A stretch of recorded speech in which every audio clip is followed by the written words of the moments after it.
It's a matter of time. We will overcome the evils that are against us today. So I said to them in North Carolina when they finished, because the insult was just not just on me, but it resorted to calling Nigeria a zoo, a useless country that will never survive. Nothing will ever come out of it. And I know that all the anger and all the angst is not because they truly hate Nigeria, but is the frustration that we're not able to give birth after all the work we've done to a new Nigeria, at least in its leadership. And I said to them when they were done talking, I said, we are here in America today. That was back then when I addressed them. I said, you're here in America. I see those of you that I can refer to as my fathers and uncles. You own hospitals, you own industries, you're big people in America. When things go wrong with America, you don't insult the founding fathers of America. The founding fathers of America, the founding fathers of most of the developed nations of the nation today in this world, and I make specific assertion to America, they're all criminals. And I mean all of them. All the founding fathers of America are all criminals. The slave owners, the pedophiles, they're all kinds of people. But you will never hear their people insult their founding fathers. The story that rebirthed Britain today is not a good story. Gruesome killings happened, worse than what happened in 1966 with the coups and the counter coups. Our founding fathers, including those who carried out the program, are actually holy compared to the people who founded America and other places. And so while we tell the story of today, Remembrance Day, we must tell the stories of our founding fathers must be retold from the place of empathy and the place that shows that we are truly obedient. We can't tell the story like these people who have divisive narrative of trying to break the nation. We're here to build our nation. And so I would tell the story because for all of us on this platform, we were not there when the coup took place. If you look at those of us from the north who consider Sir Ahmadu Bello as not just a father, but as a god, if you look at how he was killed, it's almost unforgivable. And I call on my brothers from the south to understand the narrative of this conversation. But if you flip the story and look at the child, just imagine the counter coup. Anybody that looked like an Igbo person, I said anybody that look, including the Yoruba, the Eshekiri, even the northern people, as long as you look like Igbo people, you were killed in Lagos. This is our story. Let's not tell the story from there. Let's tell the story from what we can relate to. Young people walking to their farms, young people, women, pregnant women were taught just because of something that happens that they were not aware of. When you look at the stories and the counter stories, it is something that is very pathetic. It's a day for us to look at the both side of the coin and say, nobody did well. And the onus is on us as a people to rewrite our story, to ensure that from the pain of January 15, 1966 and the counter coups, that they never repeat itself again, that we build a Nigeria that is devoid of tribal and ethnic sentiment. This is the onus of the obedient movement. I'm sorry that I've taken so much time because I had to combine my own remarks with that of our principal. Good evening. Thank you, Dr. Mo. Thank you so much for that. I appreciate you taking the time to lecture us on this movement. I want to ask you one simple question. Who is an obedient? What defines you as an obedient? And when do you consider yourself a legitimate member of the obedient movement? Please, can you answer this? Yes, sir. An obedient, to put it simply, is one who adheres completely to the articulated creed as defined by Mr. Peter Obi in his tweet, where he said that what characterizes you is integrity, fairness, democratic values, the ability to be able to recount the ideals of who we are in terms of our values. And the core values has to do with consistency, consistency in your narrative of conversation. Not somebody that when you are pushed to the wall, you are Yoruba. When you are pushed to the wall, you are Igbo. When they insult Samodu Bello, you are not obedient anymore. You are now a Hausa person or you are a Fulani. And when they say Samuel, when some nonsensical people within whatever space come up to say something about maybe Samuel Ajay Crowther is a monkey. Oh, now you are angry. You look at those people that said it, and then you now tie them to a particular ethnic group. You're not an obedient. An obedient is one whose ideals is to these characters of consistency, capacity, compassion. Compassion, yeah. Yeah, I mean, let's say the 5 C's. Just help me. We have consistency, compassion, character. What else am I leaving out? Capability. Competence, more. Competence, yeah. Yes. And one more. There's a compassion. Yeah. So what is competence? Competence is also the ability to be able to speak up and talk about who we are as Nigerians, who we are as obedient people, to be able to define what political, social, and our economic values are. An obedient is somebody who reads. You're somebody who can debunk misinformations. You're not one who, when they look at you when you speak, people should see fairness and they should see somebody who is grounded. You know, you're unshakable in your ideology. This is who an obedient is. You are a follower of Mr. Peter Obi. Also, those who come up to say, an obedient believes in Mr. Peter Obi. We completely believe in his judgment and decision. Whatever he tells us, you hear us say, our political party is Mr. Peter Obi.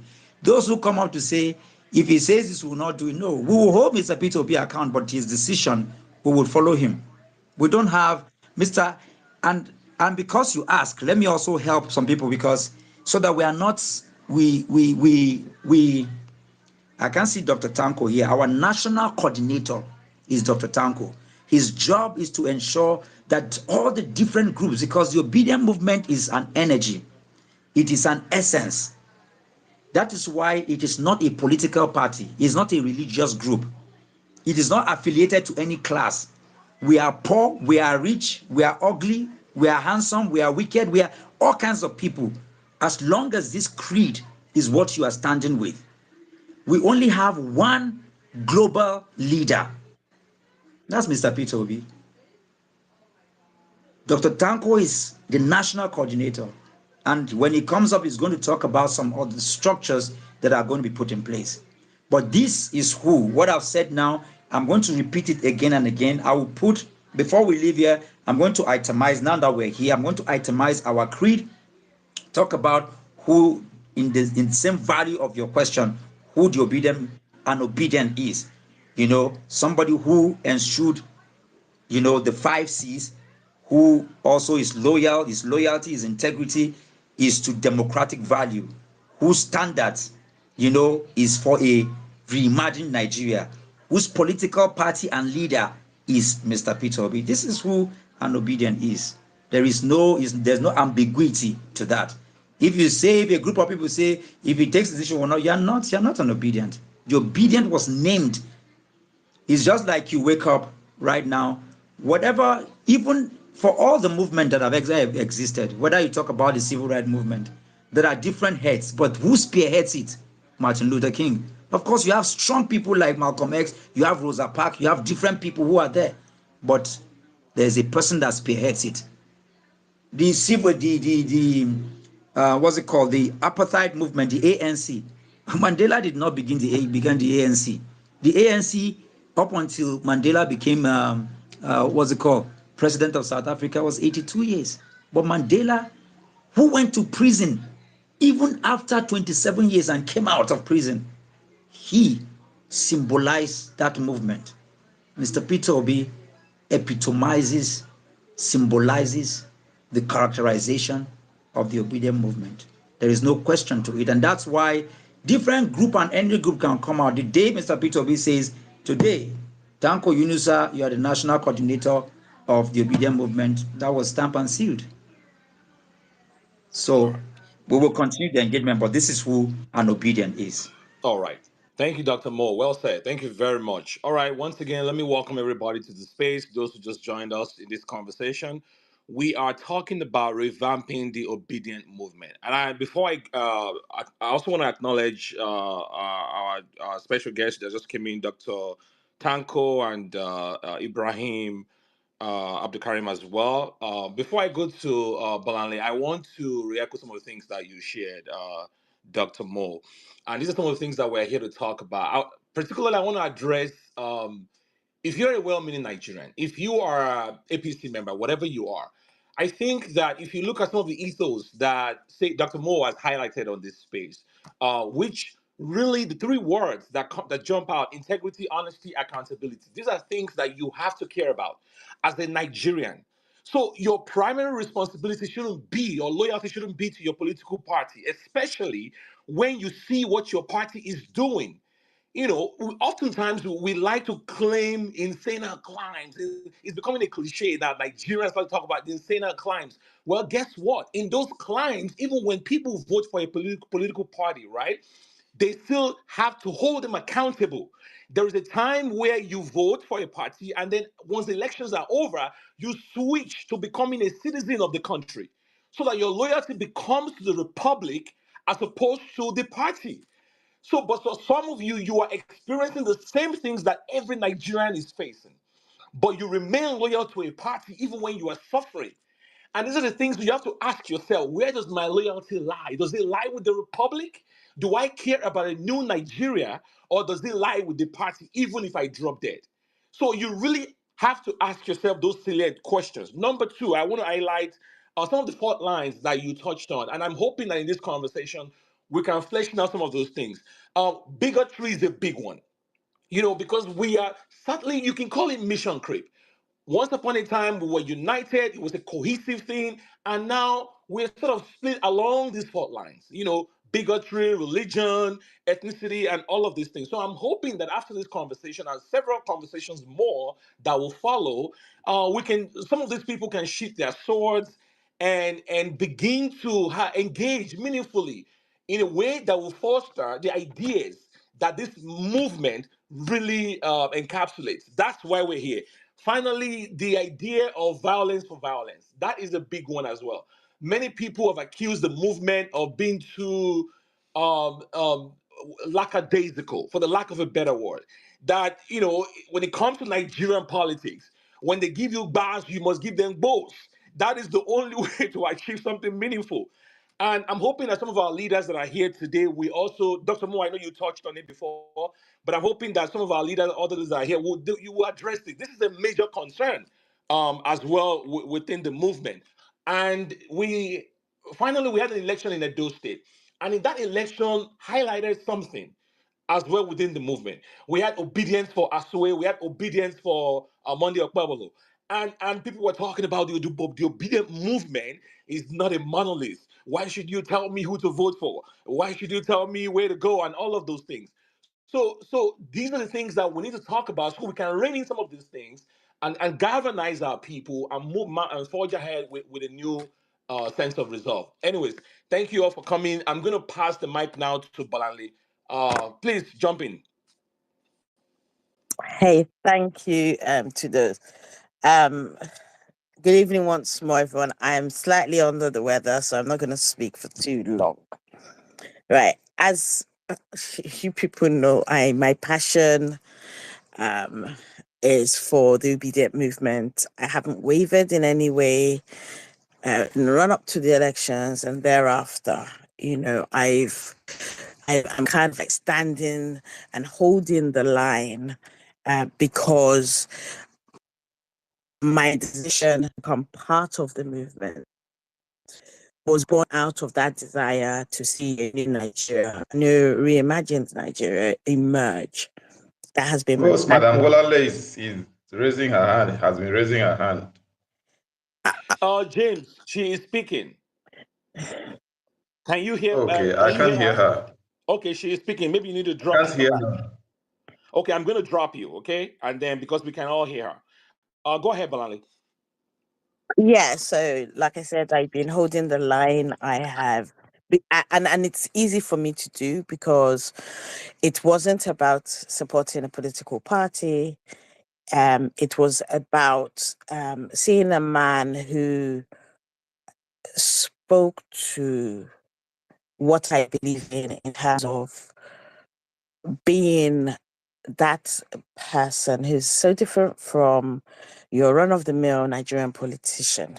A man who has said what he says, and he has said it consistently over the years, right? And for me, I was like, yeah, no, this is, a man over after my own heart, And because it's an ideology, it's an essence, it's an energy, I have stood by and I am standing, right? And yeah, I mean, I hear all that everyone has said about the bigotry, the fault lines being there, but I want to make something very clear, right? When the movement was birthed and it began to gain ground, everyone, anybody who's anything, whether they had that ideology or not, got involved, right? And whilst it's true that some of the stuff that has gone on is quite concerning, I also believe that we are evolving and we need to evolve. Right. It's almost as if, water, when we say that water would always find its level, that's where we are. Right. And it's that moment where we have an opportunity to look at ourselves and say, look, this is what we believe. But does it in any way influence who we are? Right. And I often look at Pio and say to myself that he's a better person than I can ever be. However, I find myself, and people know some of us like are targets. We post something like this, the insults come, the curses come, and what have you. And my stance has always been, if you come for me, I'll come for you too. If you insult my parents, I'll insult yours. In fact, I'll insult your whole generation. And I've done that on so many times, but recently I kind of see myself being a bit more measured and holding back a bit. And I know why I do it, because I'm like, what will Peter do? And it goes back to that ideology. Who are you? Who are we? Right. And so, yes, I see the bigotry. I mean, please, those of us who are Yorubas during the run up to election, we were targets of the people that we eventually called the road news, right? We were never Yoruba. We weren't Yorubas. In fact, they denied our ethnicity, and we kind of like shook it off, right? And when the bigotry wars started, yeah, I see some of it. I say to myself, you know what? I'm just gonna walk past, because in my vision, in my dreams for a new Nigeria, bigotry does not exist. Okay, fine, I know it does, because we see it daily. However, it doesn't faze me, because my identity as an obedient is very clear. First, I'm a human being, right? Yes, I was born into a particular ethnicity, but I am part of a wider group of people called Nigerians, right? And therefore, my conversation, my fights, my decision to stand is because not because I am a Yoruba woman. No, it's because I am a Nigerian. And I think part of our problem is that a lot of people do not see themselves as Nigerians, right? And the thing is, in seeing the obedient movement being birthed and gaining ground, in my mind, I was like, now, these are Nigerians, right? People who don't care about what part of the country you come from, right? They see you as being a member of their families, right? I mean, I'm a Yoruba woman supporting an Igbo man, right? Working with people from the north, people from the south, people from across Nigeria, right? Deciding, because it's a conscious decision that you make, that regardless of what's going on, right, you're going to stand for the country.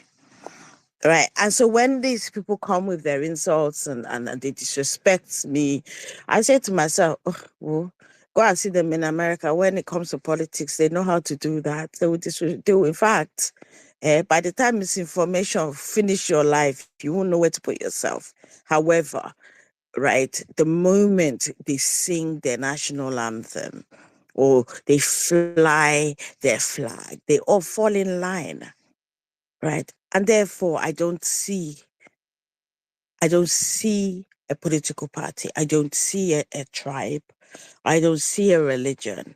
I see a people who have been put together, whether we like it or not, right, by, the Brits, and have been torn into several pieces by the goings on of perhaps our forefathers or founding fathers and people who need to move past the pain of the past if we are to become a great nation again. And therefore, right, what I'm going to say finally is this. The start of nation building is what the obedient movement, right, has started in coming together, regardless of all those divides, right? And it is what we need to build on. Because guess what? That ideology, right? And that living out that ideology, not just saying it, being it, demonstrated the way Peter Obi does, right? Where when he says something, right, go and check. We learned that catchphrase, go and verify from him. Because if he says it, if you go and check, that's how it is, right? It's who we are and who we should continue to be, right? We need to be who we claim to be. Right. And in order to be that person, those hurts of the past, I'm not saying that pain will go. And for whoever has studied, the psychology of us as human beings will know that trauma, right, it never really goes away. Right. We just learn how to cope. We learn how to live in spite of it. Right. So therefore, I am not prepared to die in somebody else's fight. Right. And whilst people will come up and say, Awolowo did this, right, I choose to see the good things that he did that we can actually replicate. Or I see, Amadou Bello and his love for his own people, or, or I see Nnamdi Azikiwe, right, and what he chose to do for Nigeria. Right. That's what I choose to see. Because if we are to dwell on the things they did wrong and we continue to allow it to divide us, then what happened in Rwanda will be child's play compared to what would happen to us. Right. And I don't want to see that. I want to see a Nigeria that thrives. And therefore, yes, I will speak against government policy and I speak to policy. Right. I will drag people. I am learning how to drag in a more refined manner, but hey, I'm going to make mistakes sometimes. However, I'm more focused on us as the obedient movement. Yes, there are fault lines, but I feel like we're evolving and we're getting there. And we will get there. We just need to keep on doing consistent. And it's only then that we win the hearts and minds of others who will see us and say, look, you know what they say.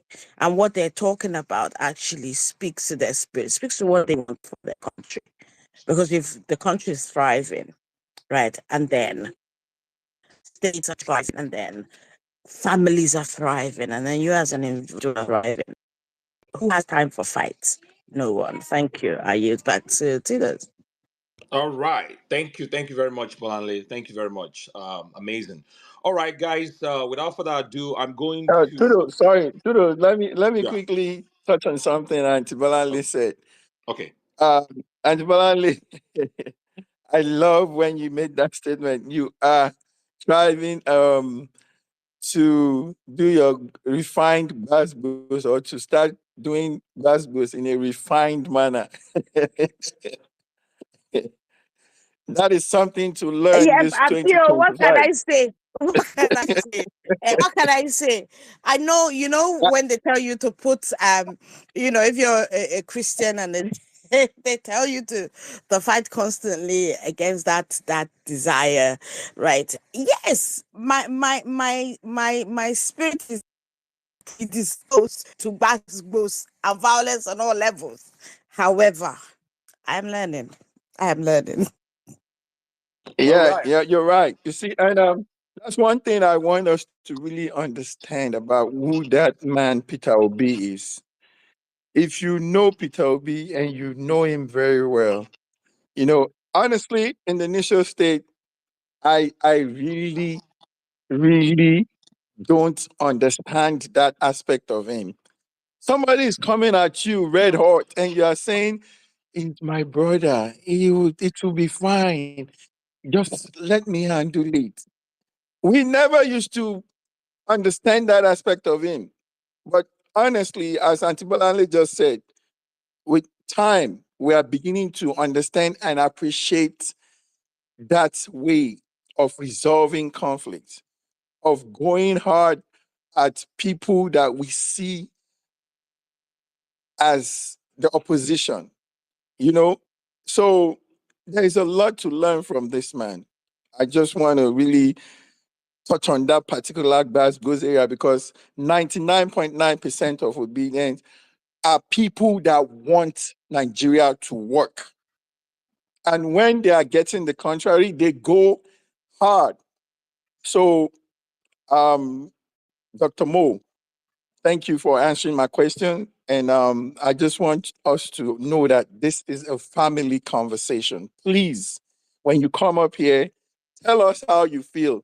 Say what's in your mind. There are people here that will tell you and address the issue with you to a point where you would reason with every move and action of Peter Obi, especially people that are very close to him, that understands him more than you and I do.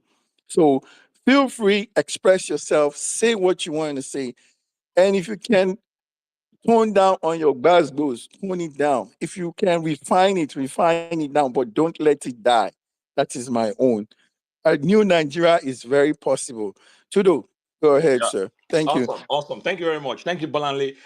There's the revised standard version to turning the other cheek. You turn the cheek while you have the other hand up, just in case you might need to land something.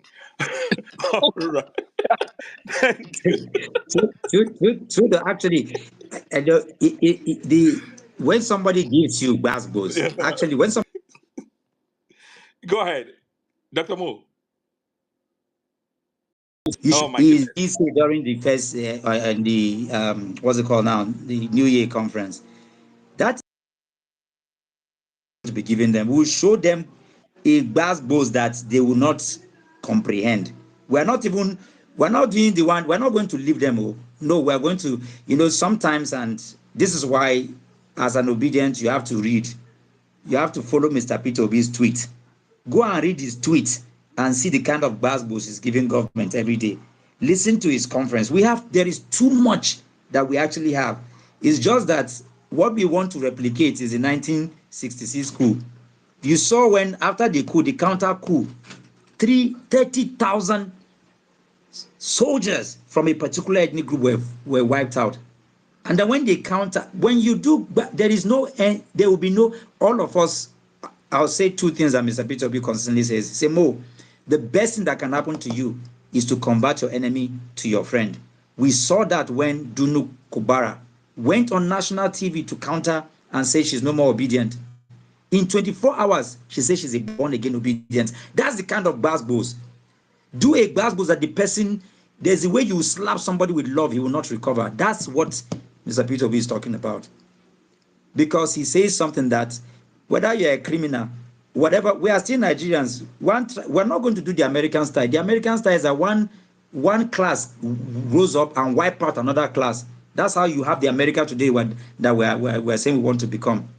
What we are building in Nigeria is more difficult than the foundation of America, because Nigeria is not Wazobia. We have 600 languages, and we're saying that we will all grow together. If you know the amount of work that is on our head, we as obedient, you will never insult anybody. You will just reply them with concrete facts. There's a lot of work we have to do, and sometimes because we have not read, because we have not studied, because we don't understand Nigeria, we resort to the lowest level. The easiest thing to do is to steal ballot box and run away with it. Any idiot can do that.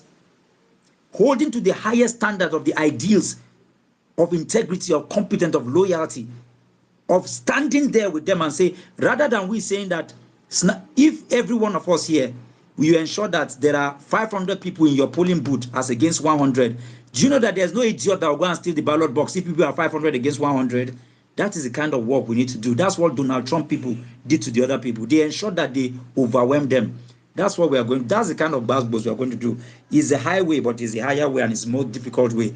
But we are able to do it. Awesome, awesome. Thank you very much, Dr. Mo. All right, guys. Without further ado, I'm going to bring in. Oh, he dropped. Okay, he's right here. Hello. Ibrahim. Yeah, I was coming to you next before I go to Dr. Tanko. Jump in. Welcome. Thank you Ibrahim, very much. one Thank you second, for having Ibrahim. me. Ibrahim, sorry to interject. Okay, 1 second. Guys, no please share the problem. space. Please share the space. We should be more than 600 people here. This is a very important conversation. Starting 2025 with a bang. We need to let every obedient be on this space. So please, Dr. Tanko is here, Dr. Mo is here, Auntie Bolanle is here, Ibrahim is here. Guys, come and have this important conversation and ask questions. We are here for you guys. We want to resolve every issue, burning issues in your heart. So please share the space, and let's have people come up and talk. Thank you, man. Ibrahim, take it away, my brother. So thank you very much. I know I have another space to go on by 9, so I want to make it very, very quickly, so that I can join another. I listened very carefully, and also when I saw the poster for this topic, I was so elated. I said, let me just be here. My own is just very straight. I've been in this game since 2023, 2003, and I'm part of the Buhari Support Organization, and I was part of the CPC, and I was part of this merger of the APC and up to where we are today. Nigeria is in the hands of people that if we allow it, we'll never have a country again. That's the fact. And I see a lot of people that feel that the obedient movement is not going the direction they wanted. Politics is not emotional. No matter what we do, we have to organize ourselves to win. We have the best product, and that product is Mr. Pio. I can tell you from the people I know up here in the north, governors, ex-governors, ministers, emirs, and chiefs that I can talk about that have been to their houses. And I always compare them with the PO. I compare the mindset. I compare how they look at Nigeria. I compare the selflessness. I look at the character. I always ask myself, anytime I go to bed after sharing a moment with PO, I ask myself, what are Nigerians thinking that they are not seeing what I'm seeing in this man? Mo is here. Dr. Donko is here.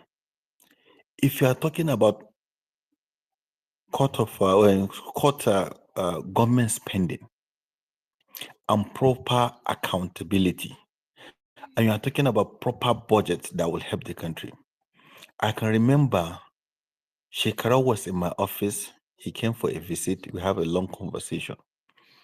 So he told me he left he left as a governor then, but before he was assigned as a minister in PDP. So he was in my office. We have a conversation.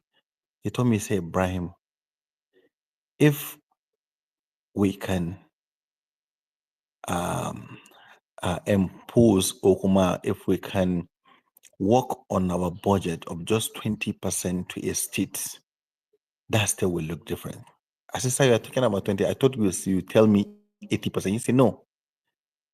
If we can implement 20% of our budget at the federal level and the state level, Nigeria will be okay.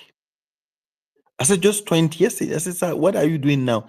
He said, no governor is even using 10% of his budget to the people. I now realize governance is about the people. So when I look at PO and when we're having conversation, I ask him a lot of questions. And a lot of things used to baffle me because I know in the North, just somebody being a commissioner, if you see how he'll be feeling, how a big man he will be. I visited a governor. I supposed to have a lunch, his morning breakfast around 10 o'clock. The whole table is set with food, different type of food, the whole table. He didn't come out in around 12:45. And that governor, when he came out, they have already cleared the morning breakfast that he didn't come out to eat. And they have already placed the lunch on the table. And when he comes out, he said, I'm fasting today. So he's not eating that lunch.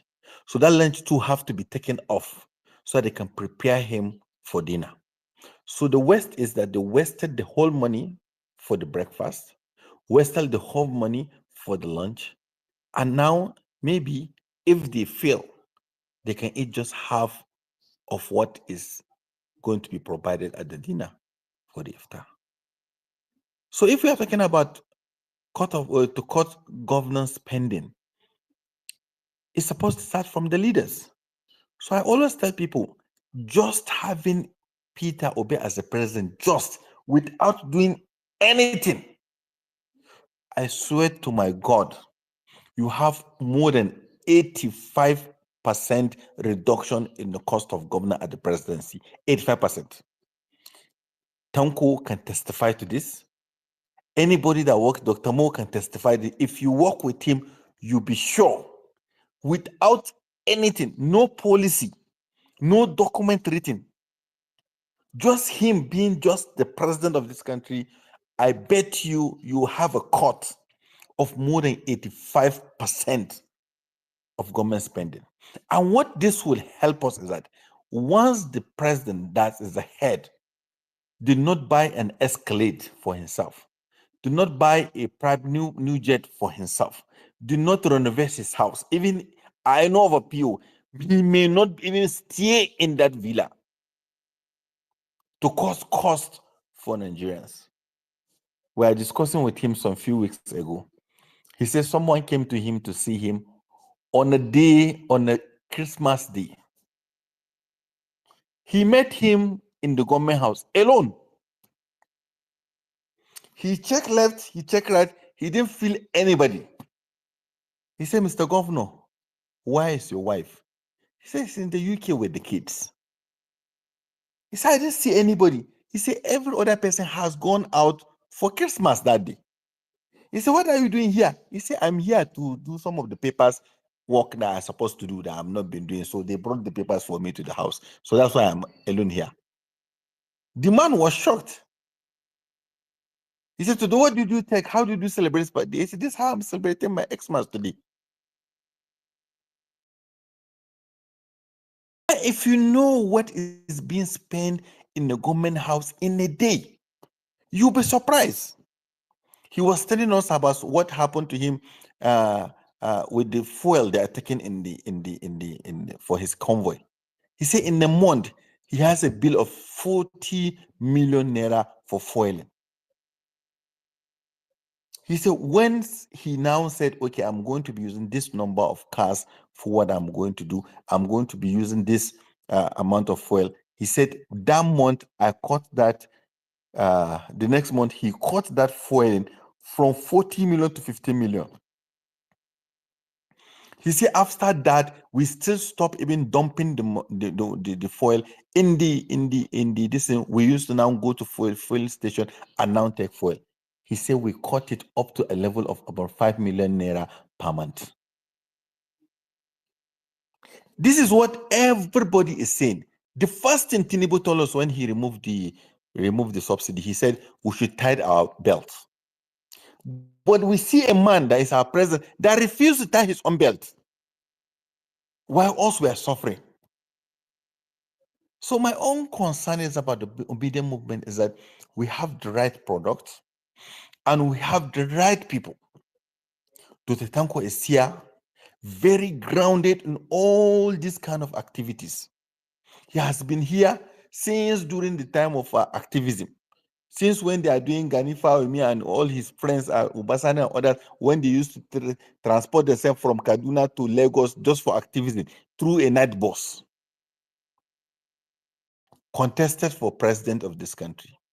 Dr. Tanko was a chairman of IPAC. He was a chairman of a party. Dr. Mo is with us here. Any other person you can think of here, we have them in this movement. Now we bring ourselves together and selected a movement based on ideology, based on who we think can take us where we want to go to. It's not about number. It's not about we come to this space and be 5,000, 10,000. That's not the idea. It's a true conversation of few people that believe in the movement and where we take this movement. If you look at in history, 2 people, 3 people make a revolution, change the course of the country. 5 people, 10 people. It is a group of people that believe. What we just want to understand is that we have ourselves, we have a very good product, and we are going into what we want to do. Any other politicians I've told you will disappoint you when you give him power. A lot of people, I asked one of my Igbo friends, I said, why is a lot of the elite in the Igbo land hate Mr. Pew? He said, how will you be friend to Mr. Pew that is focused in making the downtrodden to move forward? He's not allowing himself to isolate anybody. And he's not thinking of the division that we have seen. Dr. Mo is here. Dr. Nuse is here. He always asks me, Ibrahim, I said, we should not go to so person. He said, why? I said, sir, that person don't like you. He said, Ibrahim, that's the reason I want us to go to him. That's the reason why we have to have the conversation. We can't be keeping enemies. We have to move forward. Something happened on the 15th of February. We are all bitter. The civil wars was there. But are we going to hang on that what happened in 1976 or in 1966 to 1970 and we refuse to allow ourselves to move forward? Today we are thinking our people based on tribe, based on their religion, instead of us to be thinking of our AI, thinking of our quantum physics and other things that will move the country forward. This is where we are. Can we still stay while other people are developing? Nobody is going to wait for us. Go and check out what's happening in China, what is happening in Korea, what is happening in other places. Nobody will wait for us. We are thinking of how to get steady electricity. As of this moment, 21st century, 2024, We don't even have a good curriculum in our universities. 2024. It's a shame for all of us. Anything we start talking about cattle, Igbo, TV, farmers fighting. That's our conversation on a daily basis. We are not enemies. God gave almost 60% of the world resources to us. That man you see in the village of Zamfara is sitting on the gold. He is not aware. His governor is not aware. His legislators are not aware. Bandits and criminals are there taking it from him. We have gas, more abundant gas that we can now serve everywhere in the world with gas. Today, we cannot use this gas. We cannot expose the gas. We cannot even convert the gas to do anything. We have solar. So the problem is that nobody is our problem. We have a problem of leadership, a purposeful leadership, people that want to take us from here to where we want to belong to as a country, because Nigeria is supposed to be the largest economy in Africa, because and all the largest economy in every continent is based on population. Once you get the population and you have a weather and a good climate in Nigeria, automatically we're supposed to be the best. And what we have in the diaspora, we have the best diaspora outside maybe India, in the whole of the world, where they can come and assist and move the country forward. And what I love so much about Mr. Peter Obi is that he's very listening. Once you tell him this is the best part, even if you have an idea of what he wants to do, but you bring a spiritual conversation to him, he will gladly tell you that, yes, I understand what you are saying to do. I will take what we said, we do it together. That's what I love most about Mr. Peter Obi. He always ready to say, I am going at the wrong direction. At least Ibrahim, you said the right thing, will take this direction. He didn't feel as the leaders that are too having this pride and ego and stick to one thing, even if it's not working. And he has a community of people outside the country, his friends, that can help him. Apart from that, he's a banker and he's a man from commerce. 80% of the corruption taking place in Nigeria are perpetrated by Nigerian banks. Our economy is being swindled or is being taken away from us by these banks. They knew him. They know what he can do. He is their colleague. And he was a governor. And he will sit ministers. So there is nothing you can discuss that is not going to be comprehended. Mr. Obi cannot comprehend. There is nothing. So I think we are on the right path. We are not going to deputize anybody. So let it be very clear in everybody's mind. The material we have is a presidential material. There is nobody I have seen for my 2020, the beginning of the 1999 democratic dispensation. I've not seen one person make a poster for him to be vice president. He's a presidential candidate. He's going to contest for this presidential election in 2027. And we also hope that if we organize ourselves, bring out the best in our movement, whether we are going to do it in Labour Party, we are going to move to a new party, we are going to join PDP, whatever we want to do, the most important thing is that we stay together as an obedient movement first.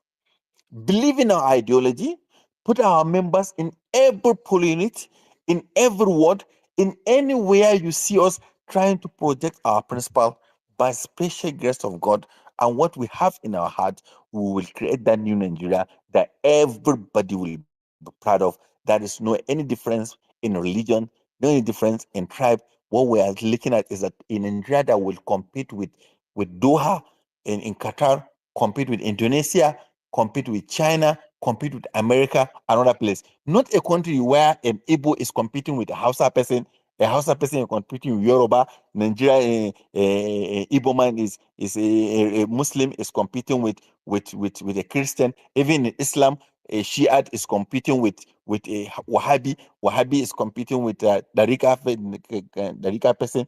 Darika person is competing. In Catholic person is contesting with Anglican. That's the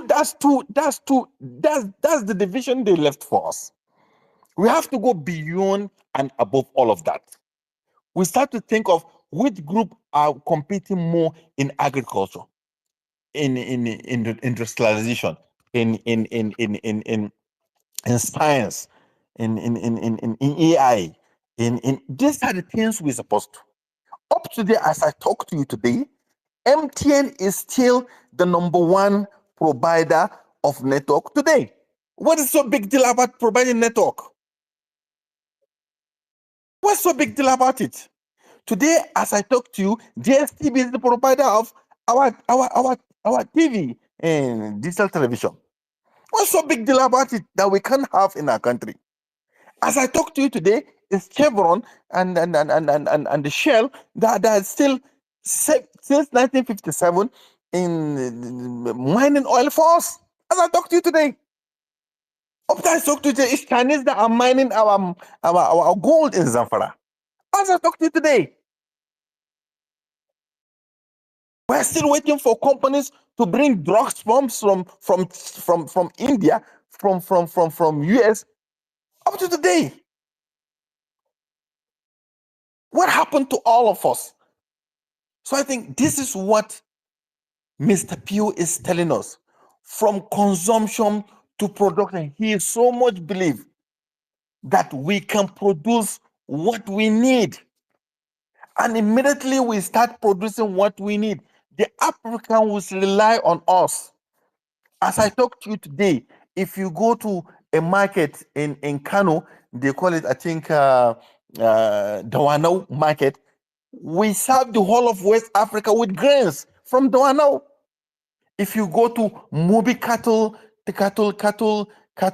market, we serve almost the whole of West Africa. What are we talking about?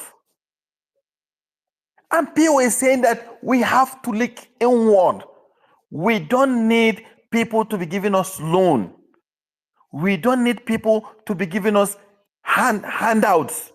We are not supposed to be in unconditional cash transfer. We're supposed to be working. Student alone, we have more than 10 million students as I talk to in the universities. But they cannot even do chairs for them to sit. They can't paint their school. That's why we are today. People said this is the army of people that we can take to work for us. We have a correctional center that we have people that cannot even sew clothes.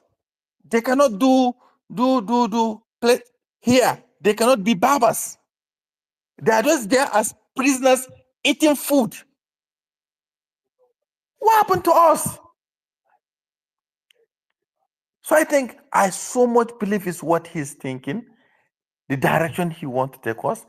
Every day he tells us that we have to take this into the logical conclusion. He is not just an ordinary politician that people see on the street. It's not even an ordinary politician the way I see them in my own part of the country in the north. I know how wasteful our governors are. I know how pride and ego they put in governance. I see people that don't have a single idea of what they will transform their people, but they are governors because of their godfather.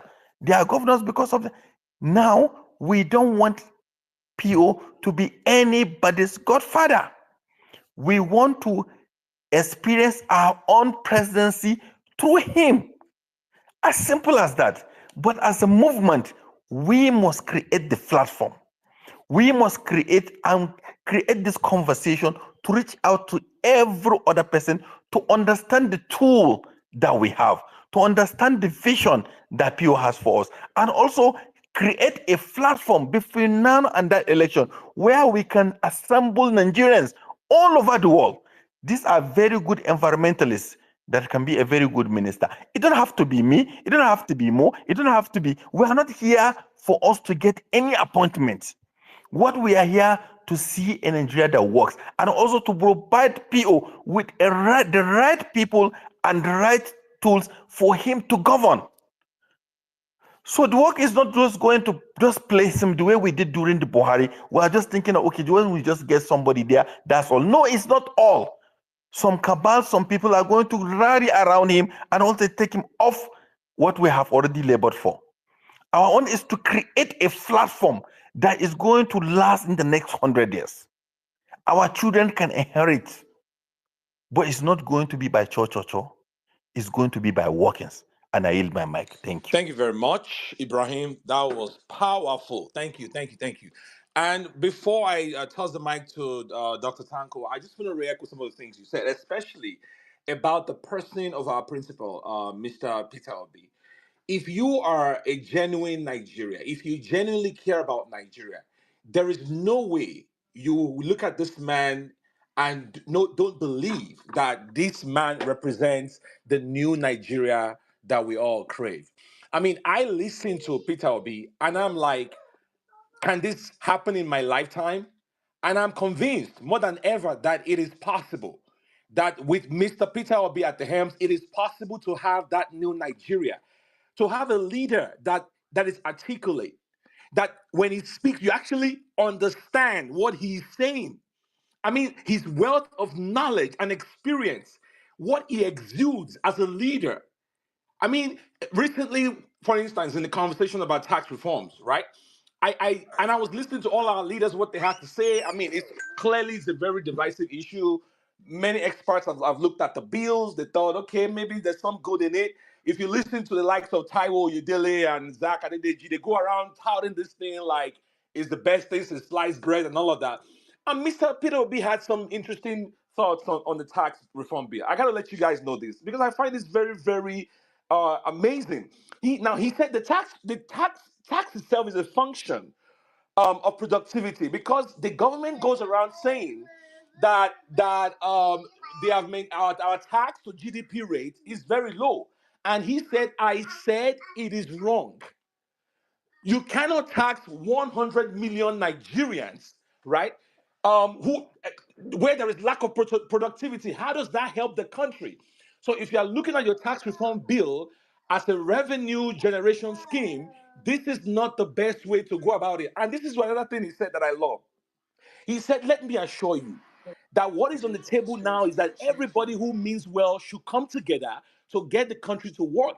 It practically advocates for a dialogue, a debate around the bills. I have never heard a Nigerian leader say that.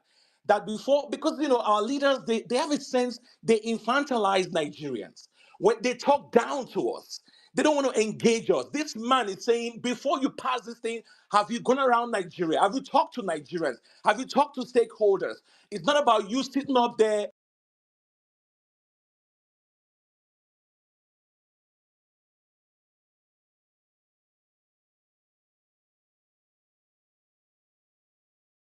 in your ivory towers and talking down to the Nigerian people.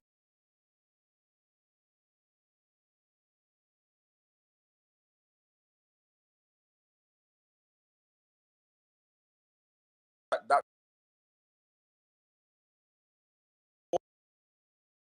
national coordinator of the Obedient Movement. Dr. Tanko, welcome to the space. Please go ahead. Thank you, Pedro. Thank you, Magnificent. Thank you, everybody. Thank you for everyone who has been contributing to this movement. When it was born, what you have done, and what you intend to do. Let me make this clear. What we are facing right now is going to be a very tough situation, more than what we faced in 2023. And then I know for sure that we are very much equal to the task, even more than. I was just delivering a paper in Kaduna. I left Abuja this morning. I came to Kaduna and I was delivering a paper in front of Major Al Mustafa Senator Apoti, quite a large crowd of young Northerners who have refused to be of the old leaders, that it is not their way, it is the highway. So a revolution of brewing in the North in a different manner. So I say congratulations to the obedient movement for opening the eyes of Nigerians and making them see the reason why the quest or demand for the good government is a credible quest by every Nigerian. Now, we are all witness to the evolution of the obedient movement. We have people who come from different aspects of our lives, technocrats, civil servants, civil society groups,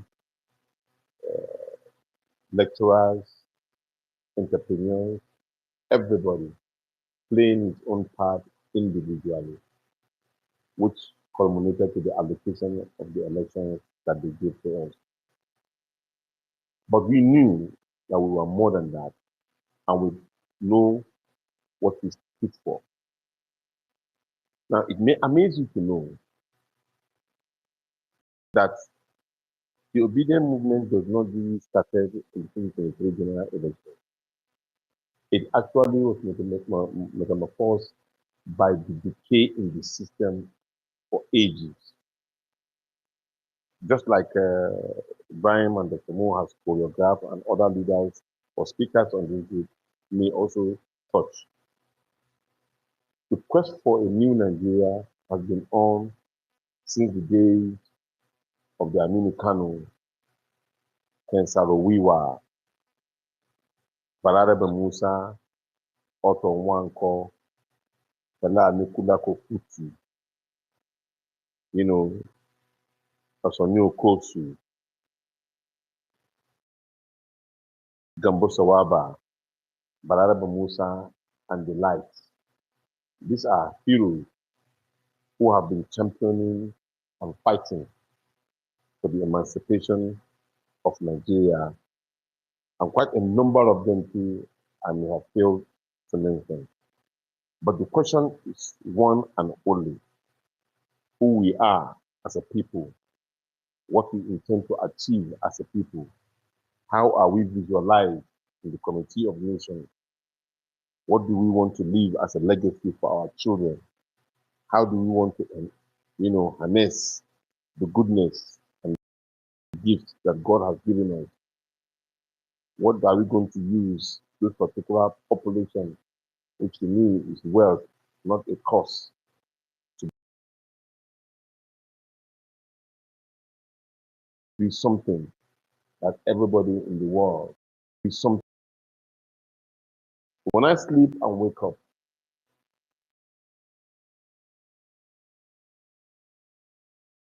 it means that my life will be lost in this particular battle of getting Nigeria on the right way, then so be it.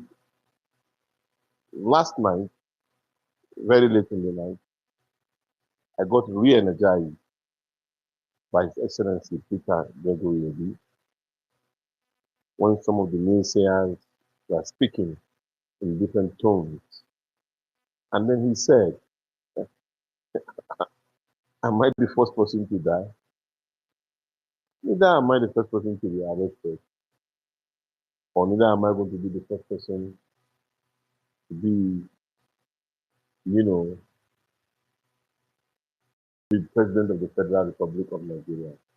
But one thing is sure, I intend to make Nigeria great if I have the opportunity to lead this country, which to me is more than reassuring to continue in this struggle. I know that we've been facing quite a number of challenges. The challenges ranges from those who refuse to see beyond the level in which God has given them, to look beyond and say, look, we have a product that can turn this particular fortune around. You know, there's this saying in Hausa language that an Iamuri man, that's a Southeastern man, doesn't see anything apart from money, and he can turn anything that is of no value to extreme valuable thing. And so, if for that simple reason, where poverty has become, we in Nigeria have become the capital of the poverty in the world, and at the same time, my own part of the country, the northern part, is another capital of poverty in Nigeria as it is, then if I have somebody who has the capacity to turn around the fortune of that part of the world into gold and mine, how would I be stupid to look at my own brother who cannot do anything, cannot turn anything into something? And not because he doesn't have the capacity or the knowledge, but just because he refused to be stupid in his way of thinking and thinking that probably somebody else would do it for him when he has the capacity to do it. So I would rather go with a Peter Obi, and I'll present my facts to every Northerner that needs to be heard. And this is why I wrote some of my words on that yesterday as we speak. Now, ladies and gentlemen, the major problem we have as a group was organization. Simple and short. Because we have the numbers, we have the people who believe in the ideology, we have leaders, we have highly intellectually based, sound individuals. I have led one of the most difficult political parties in Nigeria, which is the NCP, where you have difficult people that will continue to argue from morning till night without really taking a particular decisive position. Not as if they are arguing nonsensically, no, because at every point, every issue must be debated and must be agreed upon. And that caused a lot of delay. While you are struggling and debating, those who want to take over power are already ahead of you. That has been one of the bane and problems that we face in the civil rights activism. So in the obedience movement, our problem is organization. Organization in a way that how can we move that intellectually and sound base that we have into a winning way? How do we run away from accusation and counter accusation, mostly on a false level? How do we change the narrative of taking our strength out of the negativism that they paint us to be? I know for sure most of the reasons of some of these bad bulls and all other things that we have witnessed in the movement was because we sleep and wake up and hear one, permit me to use this word, one stupid minister have carted away millions of naira for his own family and his sibling alone, or one concubine of another person or a president have stolen millions of dollars, or some people have packed away money belonging to every one of us and they use bullion van into their buildings and kept it and then use it against us at the same time. These issues are annoying. Or when you wake up after you're going through the universities or even secondary school, where your mother and your father will find it difficult to pay your school fees, you have to like smuggle gari and yam and all under your bed, trying to still look good as a guy, but yet suffering and trying to get the attention of everybody to make you look as you are looking good, but yet you are under suffering. But here you are, some people, while they are supposed to serve you because you're giving them position of trust, they use your own same money that belongs to you and send their own children outside the country for them to enjoy good life, have beautiful comfort zones, and in a very conducive manner, yet learn as if they don't end up smoking weed and the rest of them end up learning, and then they end up coming back to the country again to come and be your head while you have suffered so much. So it's painful and annoying and quite honestly unbelievable in the quest for a good governance may lead to all of these particular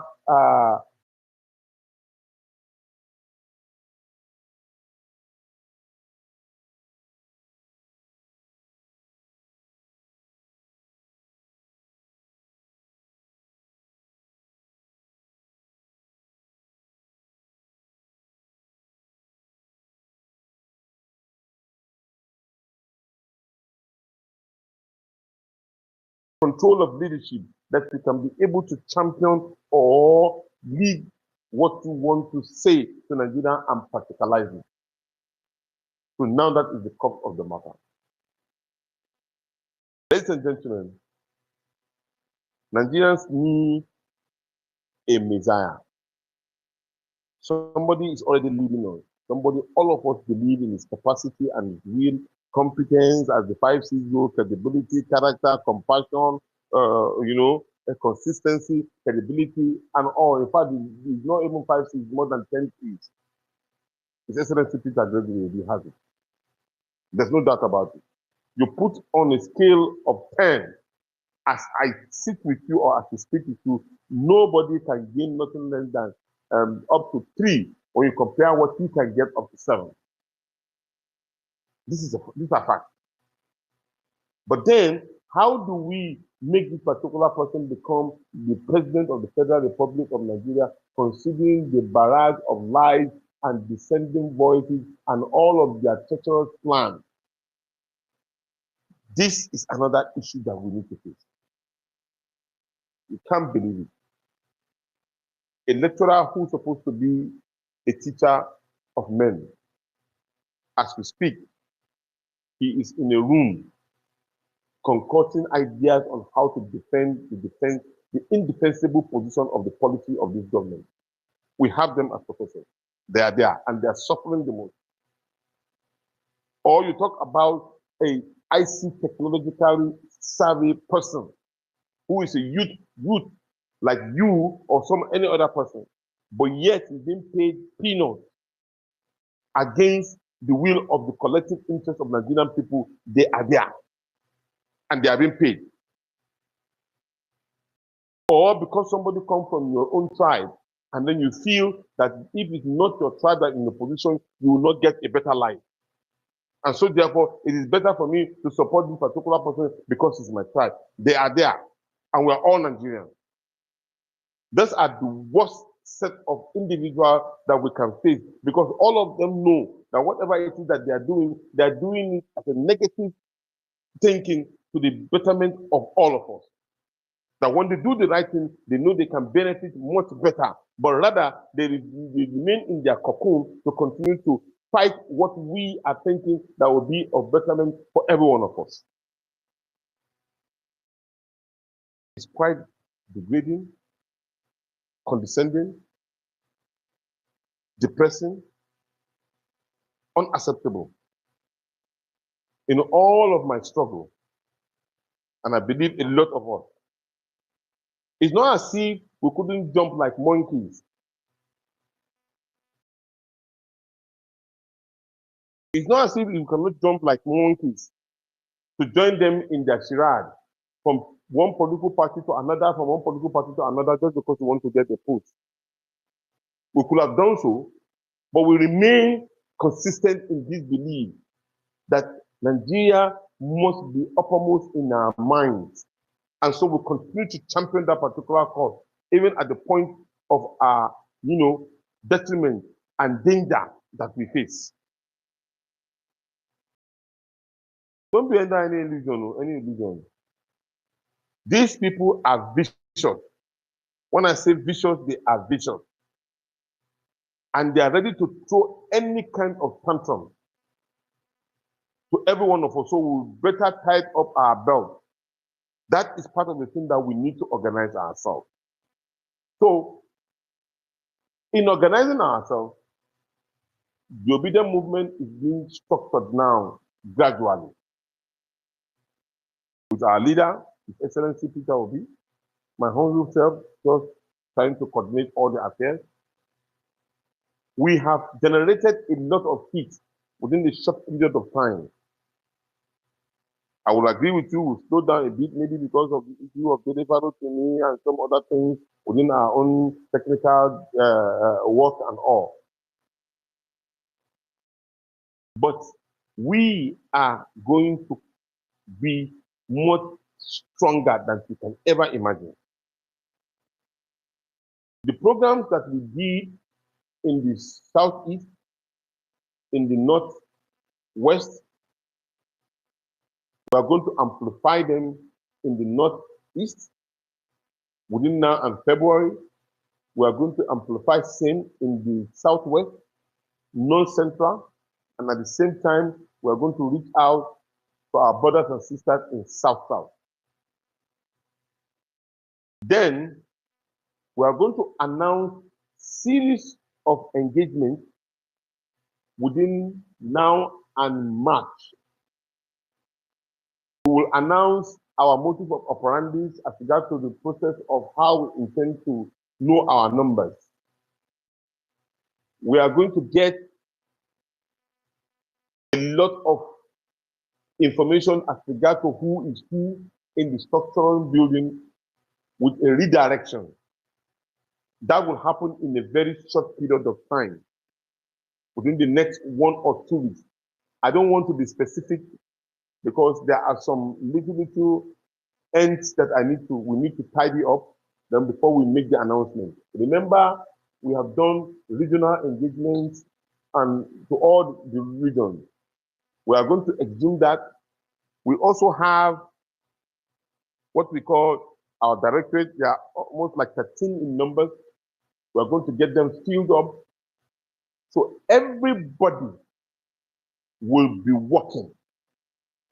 Everybody, when I say everybody will be working, so that our direction will not be on each other, rather to be at the target of making sure that we are found in every nook and cranny of the Federal Republic of Nigeria. So when we speak in unison, we speak in one voice, we speak in how to connect with each other with one feeling. And that particular feeling is as regards to how to get Nigeria out of the woods and making sure that we have our leader, Peter Gregory Obi, in position of power so that he can lead us aright. Ladies and gentlemen, this series of engagement will be culminated in such a way and choreographed in such a way that everybody that have not been well grounded about politics will know, will prepare his mind on what it takes him to be an agent, how he's supposed to be an agent. We are going to leverage so much on the ICT technology, knowing fully well our numbers, and then connecting with everybody in the villages. Not that we don't want people in the city, we do, but majorly where they commit all of this heinous crime against you and I is actually from our villages. So we need to be felt in every nook and cranny of our villages to ensure that all those corner where they use all those magic from nowhere is being covered. Commendably so, everybody is now a leader. Everybody is now a leader. Change your mind and put dynamism in your process, whether you are outside this country or inside this particular country. You must, as a person, as you believe in what we are doing, to come out full throttle. Even if you have to use Kasongo, what would I call it? Kasongo engine to move, because we need that particular speed to be able to really overcome these people. You know, at the moment now, they have stacked a lot of money in the banks. They have stacked a lot of money in their underground votes, and they will use it to defend or deceive the people. Our task is just simply to ensure that people have been mobilized and well tutored in every of the polling units. Remember our strategy. Our strategy is to ensure that we cover all of these polling units with total number of nothing less than 200 to 300 persons. So, if you think that it's a simple task, please sit back and think very well. It is not. We need all the resources and applying them in the right direction. And we need also a rapid response to be able to tackle any kind of attacks. What we need as a rapid response in media, we need them as lawyers, we need them as security personnel, so that we will be ready to tackle any area, but not in a very weak form of only in social media. No, we're talking about having lawyers stationed. We're talking about having writers stationed who can also do research and respond to issues that may be raised against us. In the coming few weeks, you'll be seeing them raising all kinds of false allegations. They've done it before. And we must also be able to get credible candidates that will run for elections. When I say credible candidates, they must be also well knowledgeable as regard to what we intend to achieve collectively. You don't just vote for somebody or bring somebody who you think you can give position of power to. When he gets to that position of power, he will not be able to execute exactly what is contained in the manifesto of the party in which he or she runs with. These are some of the things that we need to prepare ourselves with. Finally, the man Peter Gregory Obi, he has passion and is determined to help Nigeria. Why I say help? Because most of our leaders have run away from being humans. They are wolves in sheep skin. They look at us and prey on us. They start eating our flesh gradually. Now they are taking the bones and they are going to end up finishing the carcass so that none of us will be existing anymore. Because their target is not about building a nation. Their target is about entrenching their own family home base, even spending or taking money that they don't need. So, my final word to you is that look beyond each other as a Hausa or Yoruba or as an Igbo man or any other tribe. Look beyond yourself as I am rich, richer than you. I am more intellectually based and entrenched than you. Look beyond your health position and thinking you may be healthier than somebody who you think you are stronger than, so you can draft him. Start looking at a healthy nation that can bring all of us together, that will groom together as a people, that by the time we touch A, it works. When we touch B, it's clean. When we touch C, it is quite protected. When we now touch D, we are all united as a nation. Then we can be able to fight and protect what we call our own. Because if we do individually, we will not have anything left.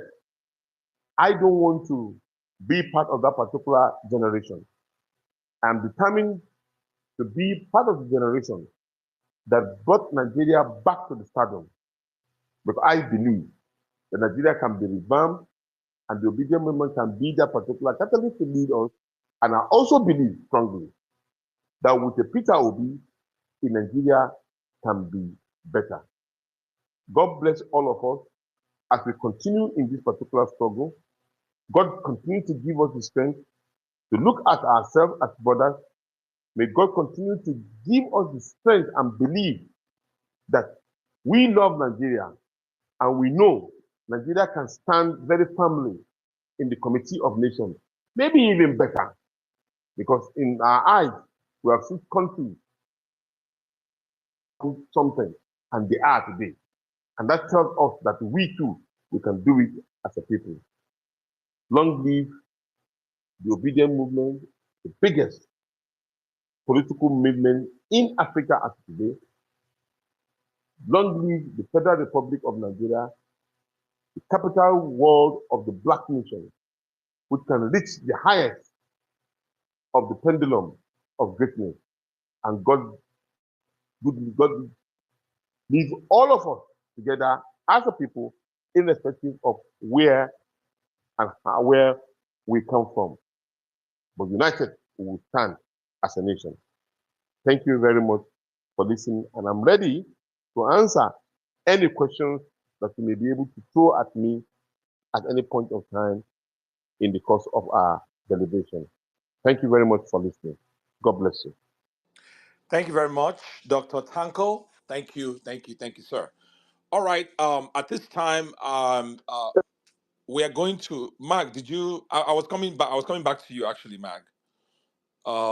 Because Dr. Mo has we have a post about. I mean, Mag asked him the question earlier on the space. Studio, are you Can you speaking? hear I me? can't hear you. I think you dropped me in black. I can't hear you. Oh, okay. Can anyone else hear me? I just want to make sure it's not from me. It's not from my end. I can hear you, and I can also hear Oh, Mark. okay. So Mag, okay. I think it's your mic. I'm gonna drop you and then bring you back. All right. So yeah, like I was saying, he had asked Dr. Moore, and the question was, who is an obedient? What does the movement stand for? I mean, we've been hearing about some of those things, and the answer to that question from all of our speakers. Particularly, we just heard from Dr. Tanko himself. So we're going to read out what Dr. Moore has posted here. I wanted Mark to do that. But in the meantime, let me also announce that this time we're also going to take other speakers because we've gone through our guest speakers and they are still here with us. So if you have any questions for them, if you have any questions about the movement, if you have any concerns or any thoughts at all you want to share about the topic of the space, please feel free to come up and then we'll call you. I see some hands already. Ife, welcome to the space. I see you as well, my brother. All right, so let me try to pull up Mag before we move forward here. Please hang with me, guys. Um, I don't see him on the space. All right. In the meantime, I tell you what. Let's just move forward here. So we're gonna let's take Veen. Veen OT, please go ahead.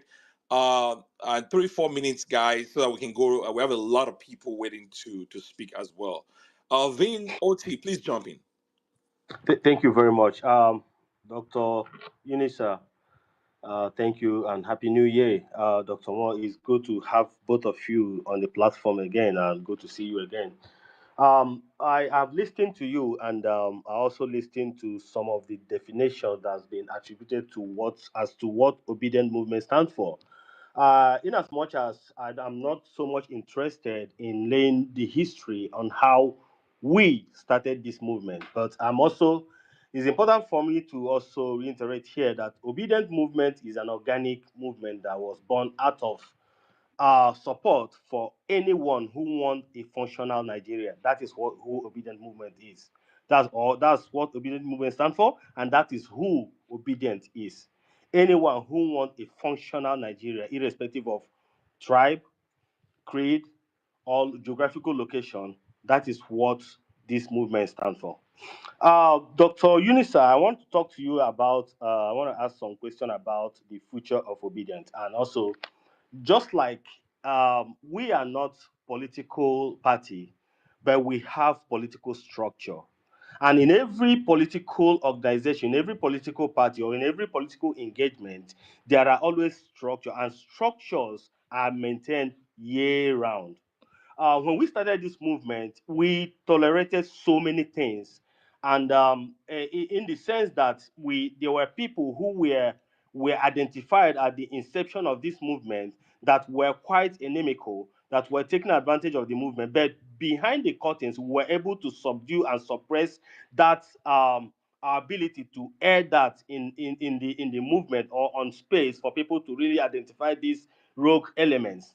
The reason being that we were trying to avoid having the ethnic coloration on this movement. So we wanted it to be a kind of hydra-headed movement, and we succeeded in doing that. Now we have a direction. We have an arrow person who, in the person of Dr. Unisa. And my concern here is that there's a saying in Igbo land that if you were not in a funeral or in the burial or in the burial ground or so, if you start to dig, you start digging from the foot. So there are so many mistakes we made. There are so many things that we condone when we started this movement, and it costs many of us a lot of fun. So I would like to. I know these issues are not things that we have to discuss in the open, but I also like, as you are marshalling out procedure for the future, I also like that you bring in some behind the curtain conversation so that we will be able to lay or bear some of the things that we encounter, perhaps some of which you are privy of and some which you are not, so that you'll be able to be guided in this movement, because there are so many people that took undue advantage of us. And if we don't guide you, you may end up in those people's cocoon again. So it's important that we have backdoor meeting. Some time ago, Mark and I, we tried to have database for obedient movement with identifiable number, which we intend to use economically also, not just to for political reasons, also economically, education wise, and so forth and so on, to support people in as much as we come to space, we donate money, we give money to people who are not even aligned with our vision or the cause we are fighting. But we wanted to do that, but because of some certain exigencies, we couldn't do that. So I think it's time. The opportunity has come for us to start having that identification now. If it's something that you have considered, good. If you haven't done that, please reach out to us so that we will be able to give you what we have on the background. We'll give you the support you need.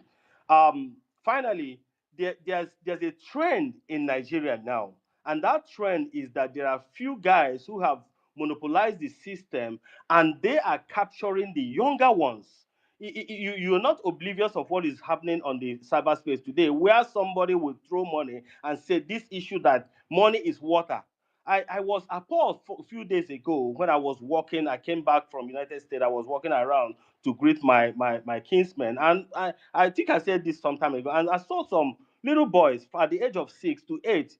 They have wad of paper. They cut paper in the size into money also. Some of them who couldn't have maybe a cement bag or something like that, they plucked some leaf. They were spreading themselves, money na water, money na water, money na water. I was shocked to my marrows. So what has happened is that we are thinking that Nigeria will be okay, right? Not for people like us who are 50 and above, but there are other people who are coming. So if we're thinking about the future of Nigeria, these are the ones that are future of Nigeria. But look at how vicious, how their mind has been disoriented already. So in as much as we are campaigning for better Nigeria at the surface, we also have to bring this down to the people who will succeed us tomorrow. And that brings me to the point that if it's gonna take us to start paying people again to, well, as a full-time obedient movement, this, we don't have to wait for 2027 to start campaign or to start sensitization or to start the movement. We have to start right now, because the people we are fighting with, they are not ordinary people. There are people whose life depends on government, and they will do anything and anything to be able to hold us to ransom. So I hope that you take this to heart, and I hope that you get people involved so that we can speak about this, and also we can give you the support you need. So thank you very much. I don't want to overhog the mic, and just want to say Yeah. thank you very much for what you do. Thank you for dedicating your time yourself, Dr. Mo. Thank you for all that you do, following PO all over the place. I don't know how you guys do it, but I sure applaud what you do. Thank you very much, and I will yield for now. Thank you, Vin. I don't know if any of our guest speakers want to chime in on any of those points that he raised. Dr. Tanko, Ibrahim, Dr. Mo, or Bolanle. I don't know if any of you wants to chime in on that. All right.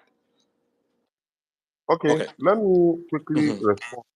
I just want to assure you that some of your thoughts are, are well taken. Most of the directorate that we're trying to organize, we took note of all of this. There are a lot of people who have developed ideas on how to support us, but our doors are always open. You can call me anytime. My phone is open. Any ideas that you have that we can be useful to all of us is very much to take it. And we are very much aware also that some of those particular persons who have benefited wrongly at the expense of others are not laying back. They are still fighting, trying to ensure that they dwarf the organization. But as they continue doing it, they keep on projecting and moving much stronger. You must have seen some other items flying here and there, and those are some of these particular people. They are still challenging because they know that by the time we are more organized, um, the dinner become closed as early as 6 o'clock. So they are not happy about it. So we also are asking you to be mindful of such and be able to defend the movement at every opportunity that you have. But we'll take it in stride to ensure that all of these suggestions that we are giving, we'll ask for more. We will also do that backdoor conversation in order to help the movement. Thank you. All right. Thank you very much, Dr. Tanko. Before I go to the next speaker, To the I want to go. Yes, Dr. Moore, go ahead. Yes, I wanted to just add to what Dr. Tango has said in the opening. We've had and this is very interesting, and there are many people who take claim to being the ones who started the obedient movement, and this is very shocking because the movement is a spirit. It's actually spiritual, and I know to about three different people that PO went to, and they explained and told him how they started the movement. And guess what? They are all correct because is something that whose time has come. So I know that we all, in fact, if we don't have more than 1,000 people taking ownership and claim to it, then there's something wrong with the movement. That's why it's a movement. So it's ours. But what is the beauty about it now is that I remember a few weeks or days ago, a couple of times, myself and Dr. Tanko, I'll call him and say, oh, or you get an information, certain people are trying to put certain things up in terms of calling it the obedient movement. In several groups right now, there are people who are doing that. I remember even in Badagry, my attention was called to stuff because we already have a direction.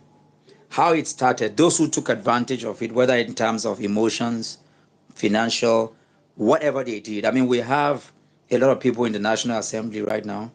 A few weeks ago, we held a meeting where we called on them. We have people who, just by voting Peter Obi, we voted them into power. They don't even know the difference between bill and law and how to even, you know, articulate bills and all of that because they just took advantage of the movement. And that's why I said in the introduction that there were things, because we're evolving. I mean, that's okay. It's just like children. But going forward, like we did with Dr. Tanko in the last few weeks, we'll call you up and say, why are you doing this as a leadership? Because if you don't drop whatever we're asking you to do, we'll put out a disclaimer. There are many more people who are not here.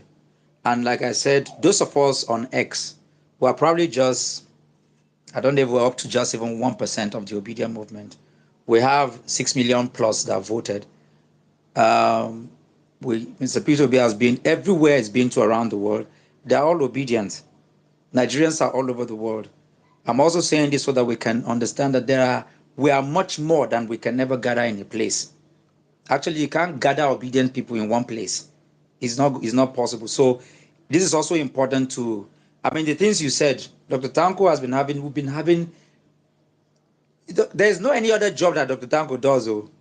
That's what he does from morning till night. This is what we do round the clock. If you understand who Mr. Peter Obi is, today alone, he's had 5 meetings with 5 what I'll call institutions in Abuja alone.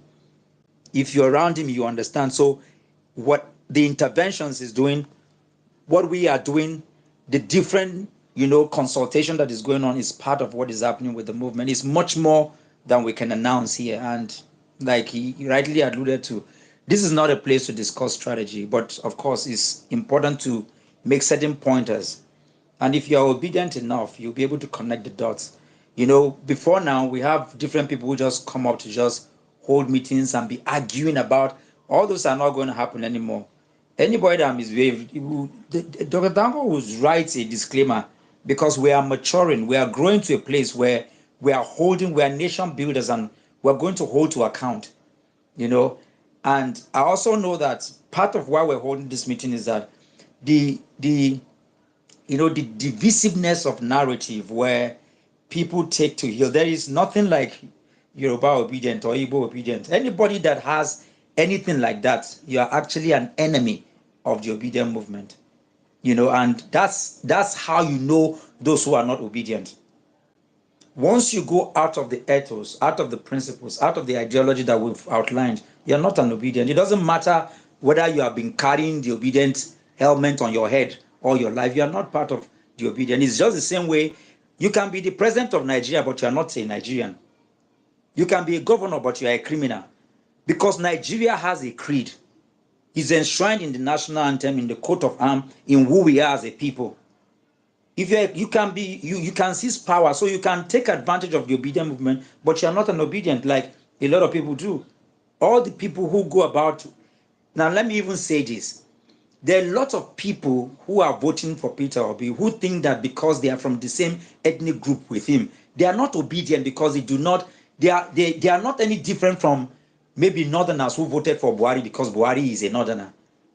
And this is not my word. Both Kwankwaso and Atiku came out to say that northerners should vote for them in the last election. If Peter Obi says that Igbo people should vote for him, he's not an obedient. It doesn't matter who he is. It's important. These are the ideologies of the obedient movement. It's a Nigerian project. And there are clear-cut terms that defines who you are. If you are angry because, like I said today, if you're divisively talking about Nigeria's history in the way some paid agents are doing, you're not an obedient. An obedient is one who is very red, he's pan-Nigerian, he's pan-African. Other people can have their tribal agenda, but that's not you. An obedient, you are first of all, is like an example that was given. When, and I'm going to use it here, when, in any case, Kemi Bat Enoch is one of the most intelligent young black people alive, if you listen to her. However, obedient do not fall for divisive narrative. When you see people say, oh, when something is good, they say it's their tribe. When it is bad, they say it's Nigerian. The obedience are higher than that. Obedient hold to account. If your father is a criminal and obedient to ensure that your father goes to jail, obedient don't take sides. This is part of the things that have been explained. When you say accountability is blind to tribe, is blind. Transparency is blind. That's why when you see justice is a woman that is blindfolded. But it's only in Nigeria that sometimes one eye is open. Sometimes the blindfold is even open. As an obedient, you are blind to tribe. You enjoy your tribe in terms of its food, its coloration, the beauty that it brings. The 600 languages in Nigeria, the beauty, the music, the food, the fashion. Anything other than that, it stops there. Your hallmark is meritocracy. Your hallmark is discipline. It's hard work.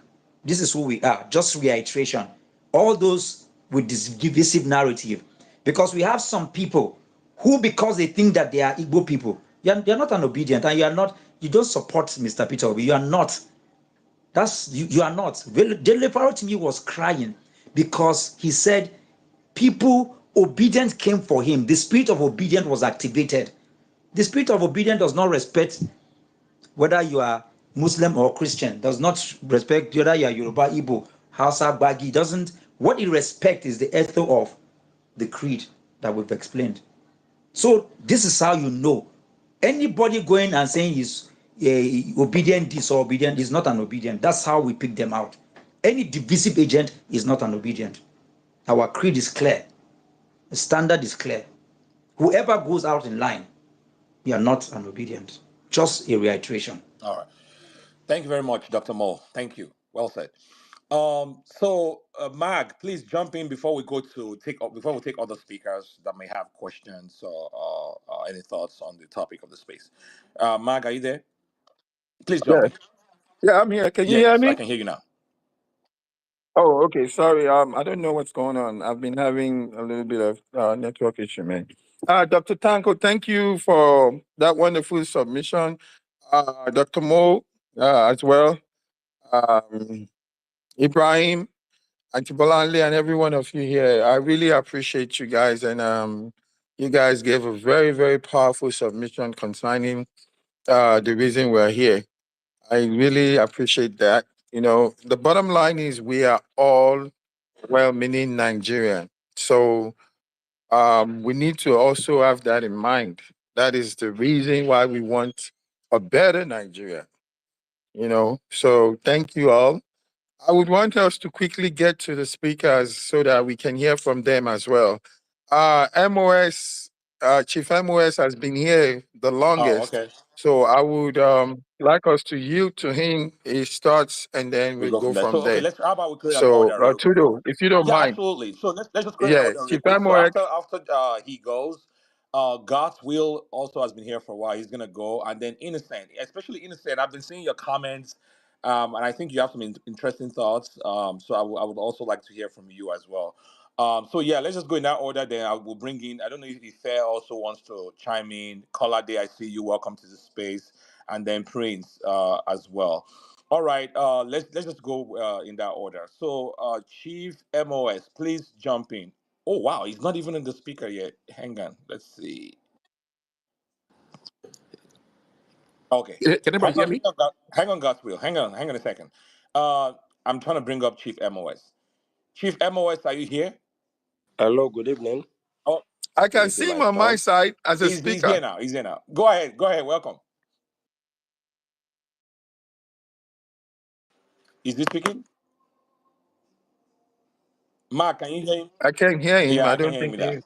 No, I Chief can't hear him. MOS, we cannot. Chief MOS, unmute your mic. He was unmuted, but I think he's having some network issues there. Chief MOS, if you were speaking, we couldn't hear you. So let's just move forward here while we sort out his connection there. God's will, please jump in. Welcome. Okay, so thank you very much, Al. So while Chief Ibrahim was speaking, something making a submission, something occurred to me. Why obedience are so passionate about good governance in Nigeria? So we just kind of like most of us came back from the village for Christmas, and just conceptualize, just imagine, your mind's eye, that your family, your compound has twice as many ingredients to cook for Christmas. But other compounds in the village barely have enough ingredients or barely have enough ingredients to cook. But yet they're able to cook wonderful meals, wonderful dishes, while your family that have surplus ingredients can't even put together a simple meal with the abundance of ingredients they have. So what do you do as a family member? Do you go to other compound to go and eat? Or do you decide to work with your family members to try to create a good dish? That is the problem that we all face. We have an abundance of resources, an abundance of what can make us pretty much a first world country, like a Western country. So that is why we're passionate. That's why we look at Nigeria and we don't want to give up on Nigeria, because this is our home. We know we have all the abundance of resources, abundance of human resource, abundance of natural resource that can make us as good as America, that can make us as good as the UK. So when we go to UK and we see that the things that we take for granted, the resources, the God-given benefits and endowments that we have in Nigeria, that we can't even find in diaspora, we can't even find in the US, we can't even find in the UK, but we take it for granted in Nigeria.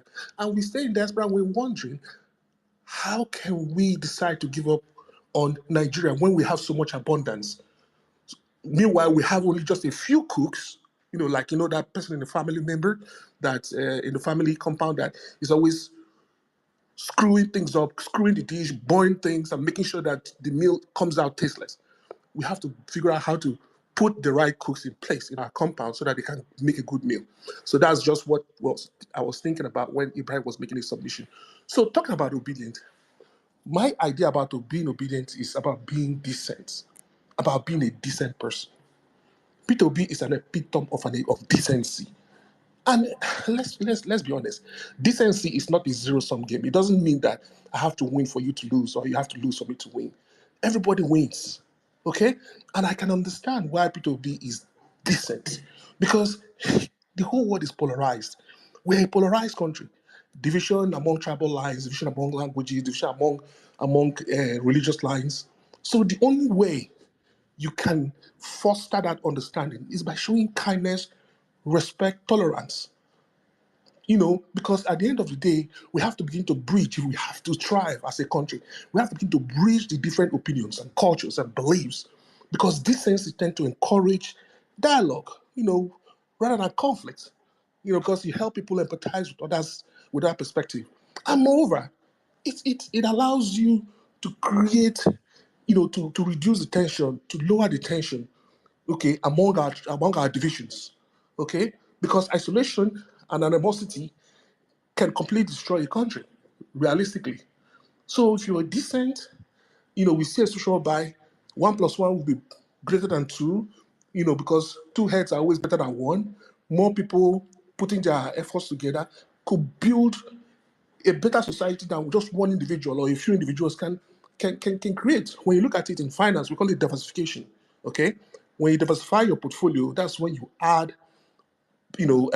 assets or securities that could come from different sectors, different geographical locations, or different, like you look at securities in California, you look at securities in Florida, you have to begin to put together a portfolio with different securities.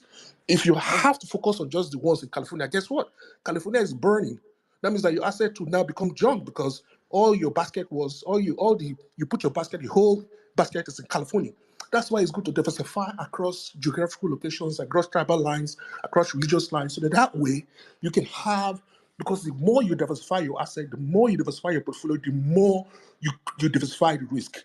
And you see, diversify the risk, you deliver better returns, you have better returns on your security. So at the end of the day, you have on a personal level, decency creates a situation whereby it brings fulfillment as an individual and peace. Because when you foster positive relationships, it strengthens your character. You have that self-respect, and it creates like integrity and kindness. Because at the end of the day, when you as a human being, and we know that being decent, B2B being decent has made most of us better people, coming from where we come from. Okay, because when we see our leader being decent, we also want to be decent. Because realistically, we are created to be. So okay, I'm gonna round up. So I'm gonna round up. Give me 20 seconds. So when we look at 2027, I'm gonna make a recommendation. Tanko and Ibrahim, you guys should list out all the polling units so that we can adopt those polling units. Okay, when we adopt the polling units, you can filter out and make the selections for potential polling agents in all the polling units. We're not going to depend on anybody or any party or anything. We can start doing it right now. So recruit polling agents, okay, for all the polling units all across the country, put them up online, and we can go in and say, okay, hey, I like the polling units at particular local government area in Abia State. I'm going to adopt them. And when I mean adopt them, I'm ready to pay them for working on election day.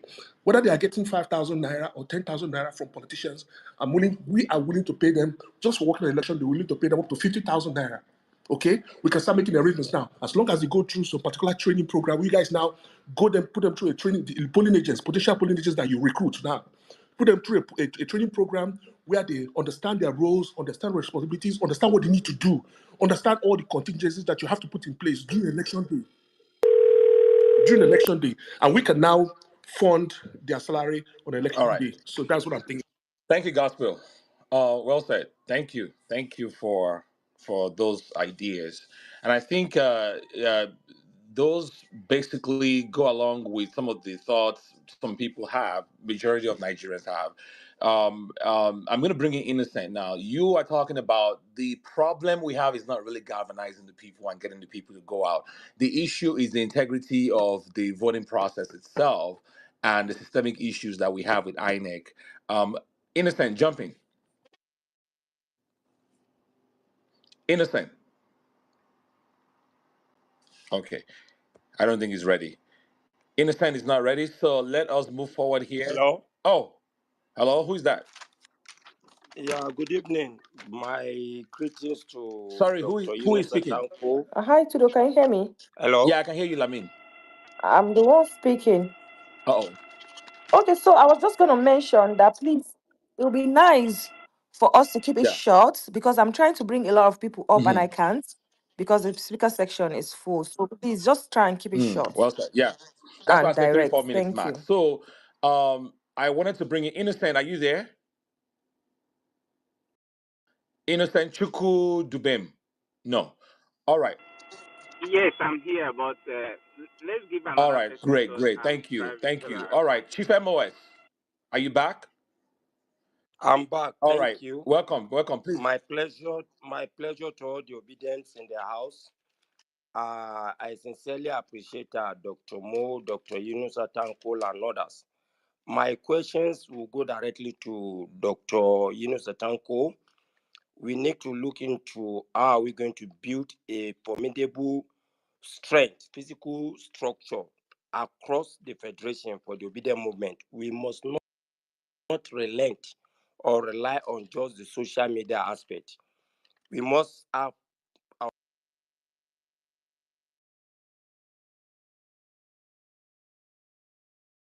All right. I think we lost Chief over there. Chief, we can't hear you anymore. some people who see on social media are just Oh, on the social media the on track. different WhatsApp platform just because they are looking for a systematic way of earning money or financial benefits through this. So please, Dr. Yunus Atanko has to work on this. How we need to have at least a very good physical structure across the federation. This will save us from going through the experience we had with party agents at the last election. I think I want to stop so that I could give room for other people to come up. Absolutely. Thank you. Thank you for being so gracious. Yeah, I think Dr. Tanko, he did say he said a few things about structure, and of course, as you can imagine, he's not going to divulge a whole lot on this space. But yeah, he's not here at the moment. I don't see him on the space anymore. But yeah, he talked about that. But let's just continue with the conversation here. So now let's go to okay, Prince, jump in. Okay, thank you so much, Mr. Yeah. Tudo. God bless. Good evening, fellow obedient. Though it is, I mean, it is sad to hear that Mr. Tanko is no longer on the space because he is a person that really makes me come up. I just wanted to um, maybe ask him some question, but then he's not Hang here. on, he's back. I'm gonna ask you a question. Then while I pull him up, he's back. Yeah, Okay, go ahead. maybe Go ahead it and is. ask your question. Yeah. So, like someone said here before, I mean, it will be much better, right? Maybe if you two though can also have, maybe we're gonna have a backdoor private meeting, not the public space where you have other oppositions on the same space, and maybe you ask some kind of question that is not supposed to be asked publicly. So, Mr. Tanko, thanks for all you are doing, and like we said, these are who obedient are. Obedient are people that when you see what is not right, I think you have to call it out, whether it hurts some people or it doesn't. At the end of the day, it is we are all looking for a better Nigeria, and we are doing willingly. So, Mr. Tanko, my question is, there are some stuff happening at the background, but I think I've reached out to some people here who that are very closer to you, and I've also like point out something which they have seen it, but then oh they say oh that is true they are seeing it happening, but you keep on when you wake up every morning every day you keep on seeing that thing continue happening, sir. My question to you is that do you really know the real obedience? Can you identify them, and how are you even working if you don't know these people? Like how are you identifying the real obedience on the grassroots? Because there are a whole lot of things that is happening, and I would said maybe that is why we will need maybe a Zoom meeting where everyone can really express themselves. Like, do you really know the real obedience? And people that will really give us this better Nigeria. Someone here talk about. Someone here talk about. Someone here talk about. Maybe I know after 2023 election, we were having some kind of accountability issues, but sir, that's not really the issues, right? We are now structured. Everything we can hold people accountable for it. But these people you are kind of trying to put in place, do you really know real obedience? All right. Because I know. All right. Let's I, allow. I'm Let's.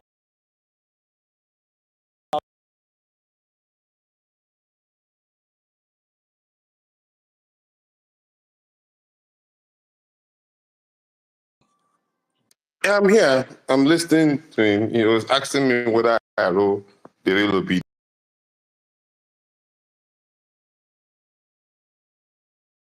character of individuals.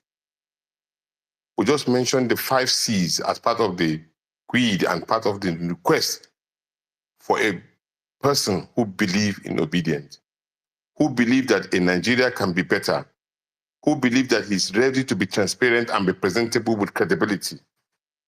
Those persons that will be able to put his own life on the line, his own resources and his time, and to ensure that every point in time is put to test, he's ready to prove himself. And he can be answerable to any form of question as long as his credibility is well intact. That for me is an obedient person. And I've also said that you may even find them in government houses, because those who quest for good governance, some of them are there. They don't belong to they can belong to every different political parties in Nigeria, and they are technocrats and all. In personality, you cannot be able to look at somebody and say this person is credible. Is what his work will speak for itself. And that for me is the people that we are working with. Individually, you can easily know. In politics, you can call anybody all kind of names, but as long as you don't have the proof to it, you may just be talking on fallacy and trying to just dent the image of that particular person. So that for me is a person that is an obedient.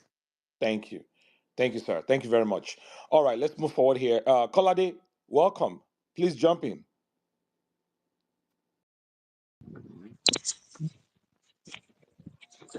My brother.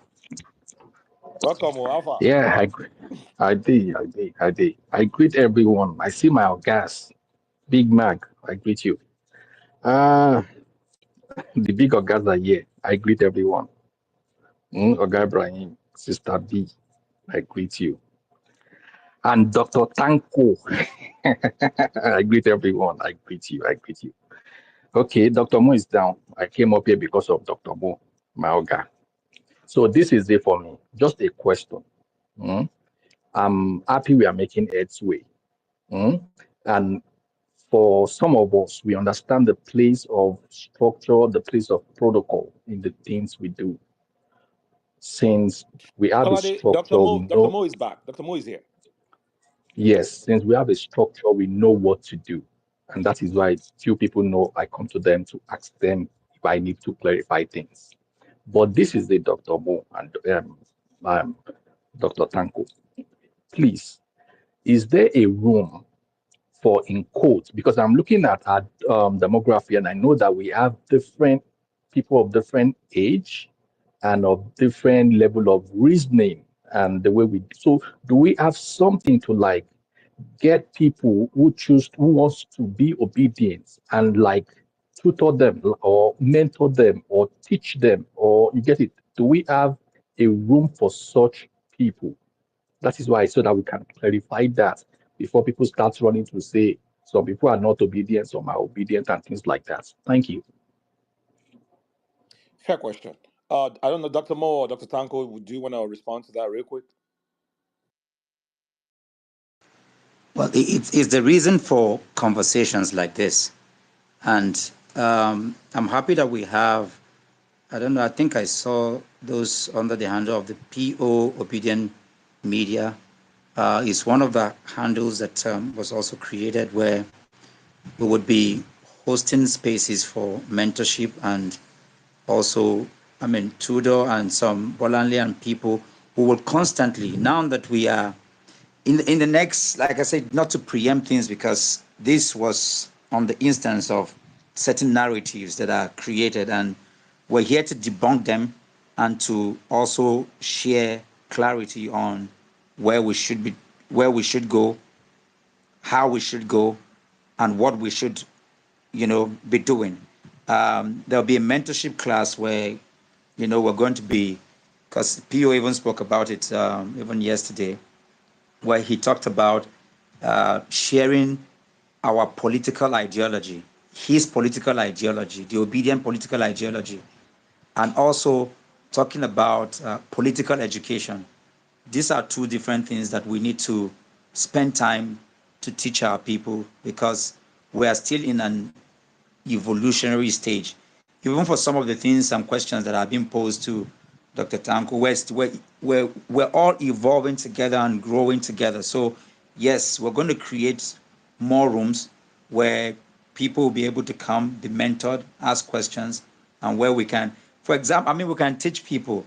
One of the things that we should even be doing right now and educating people on, you know, the other time when we were sitting with Tango, I think Ibrahim was there, and when Pio was talking to us about the tax reform, people don't even know the role of opposition. There was a question that some people were asking: on what ground? Why would Pio address the nation on? People don't even know that in saner climates, while he is paying from his pocket, in those other countries, and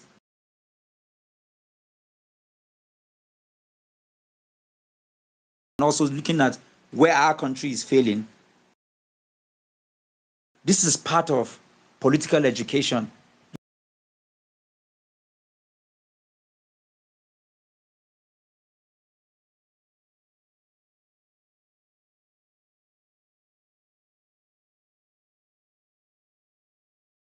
Law. How do you get people who are going to run for office? What kind of mindset? The Nigerian mentality, the Nigerian political, landscape as compared.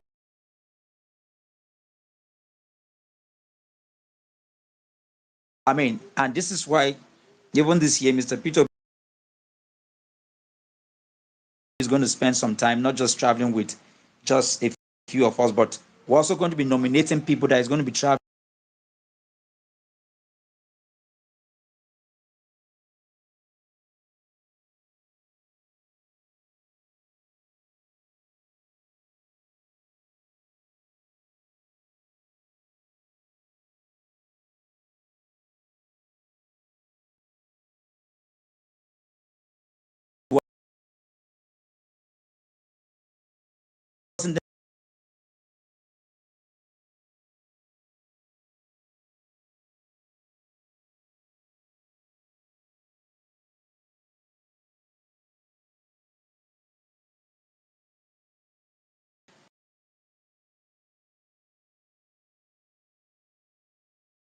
to opt out because he's constant, he's calling, he's asking questions, he's giving directions, and these are the things we're going to pass down. So I think in the lineup of where in the direction for 2020,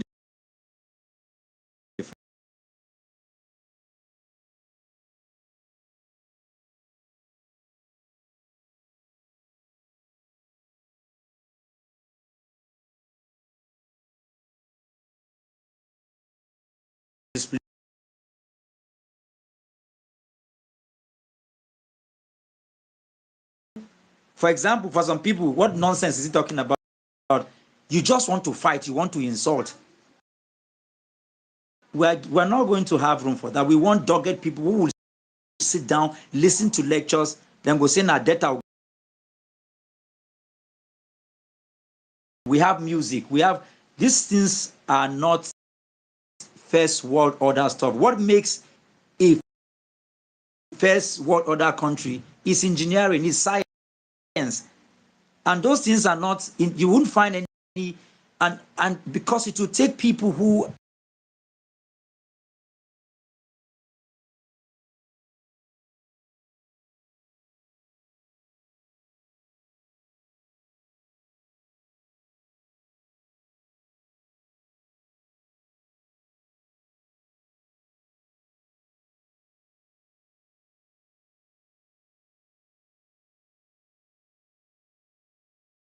biography. If you read Nnamdi Azikiwe's biography, you will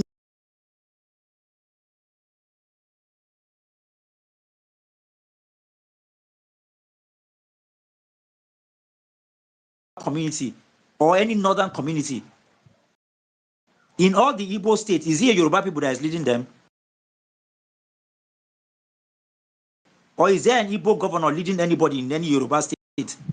So you see clearly that once we have a model that helps to shape and revamp and rethink who we are as a people, you see that will be clear cut. And these are the kinds of conversation we'll be having.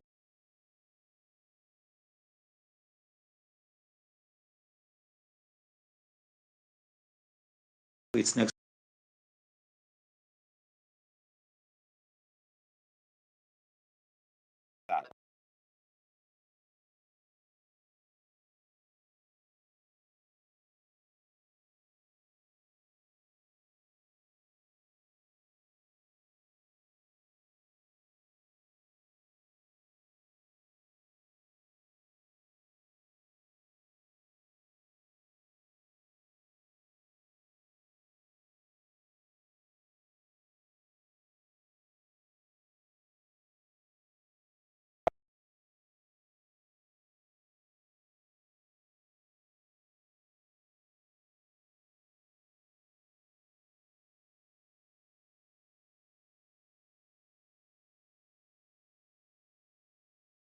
Script.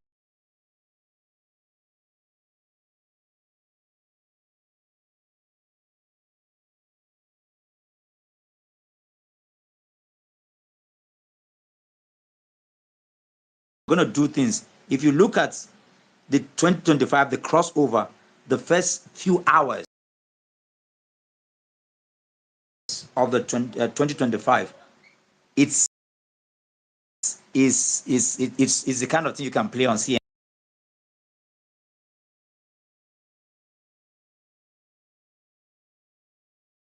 Let somebody convert it into Yoruba. Ibrahim has done the English and the Hausa version. Let's have it in Fulfode. Let's have it in different language, in TV, Doma, and all kinds.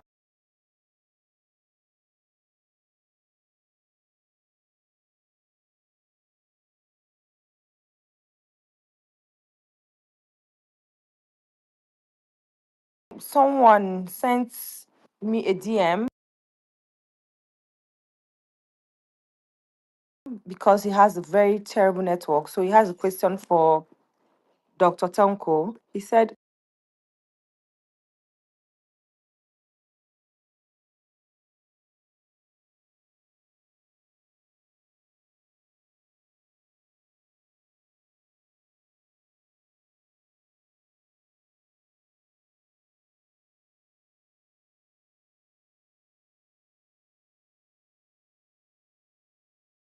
obedient movement across Nigeria. Two, our I think he was in here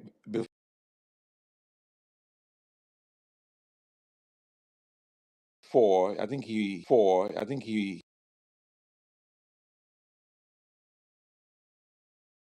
then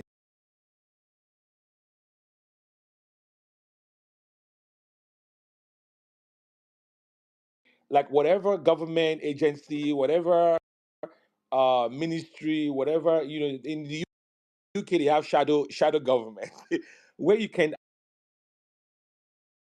actually critique some government policies and you can bring counter ideas, instead of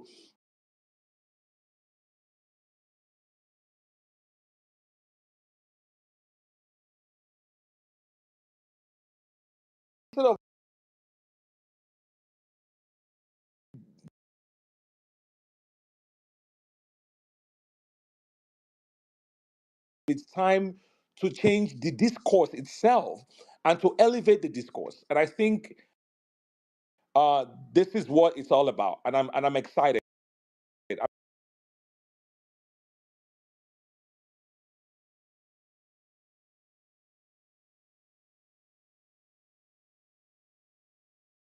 Hello, good evening, everyone. Yeah, welcome. Yeah, well done.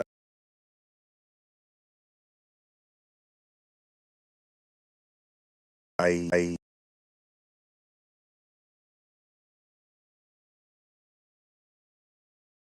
seem to be dying about the obedient movement. I want to say thank you to Dr. Tanko for all he's been doing, and of course, Dr. Mo for the work so far, and especially for all the enlightenment from Dr. Mo. It's been really. It is what it is. We're here now. We've been talking about how we can do things in a different way, but we're dealing with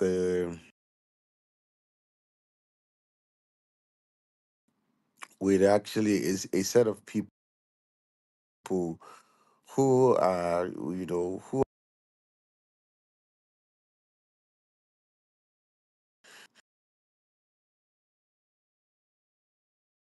is all about. They are stuck in an era or in a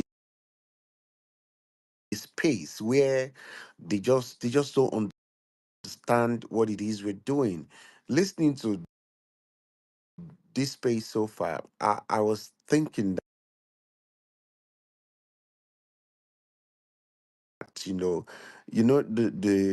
the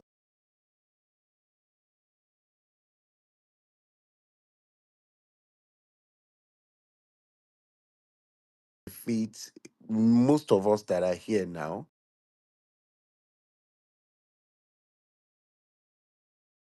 we may not really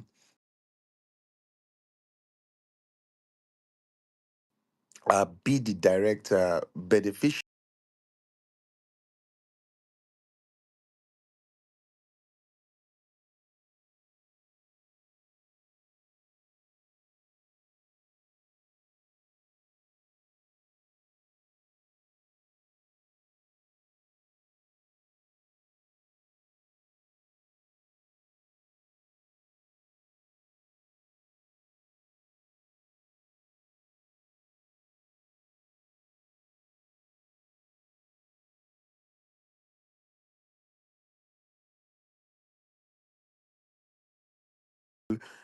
but it's pretty much a movement for for human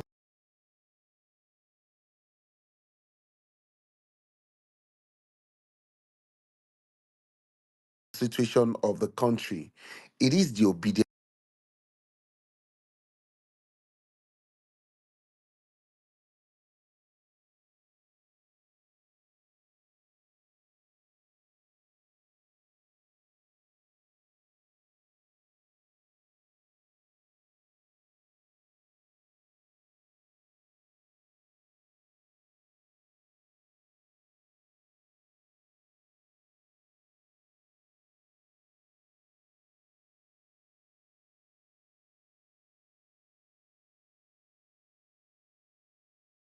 beyond many of us, even beyond our our Well, principal network make himself. it okay. One make it that one.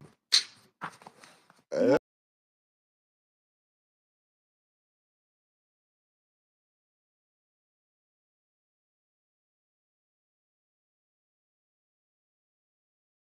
putting structures in place to get us moving.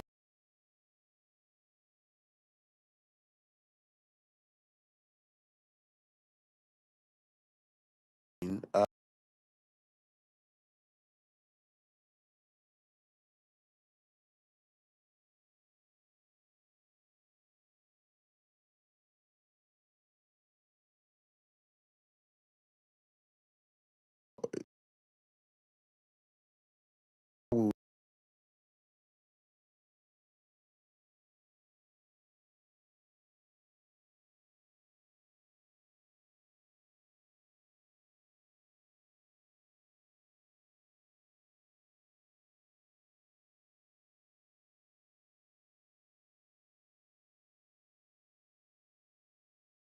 Dr. Moore,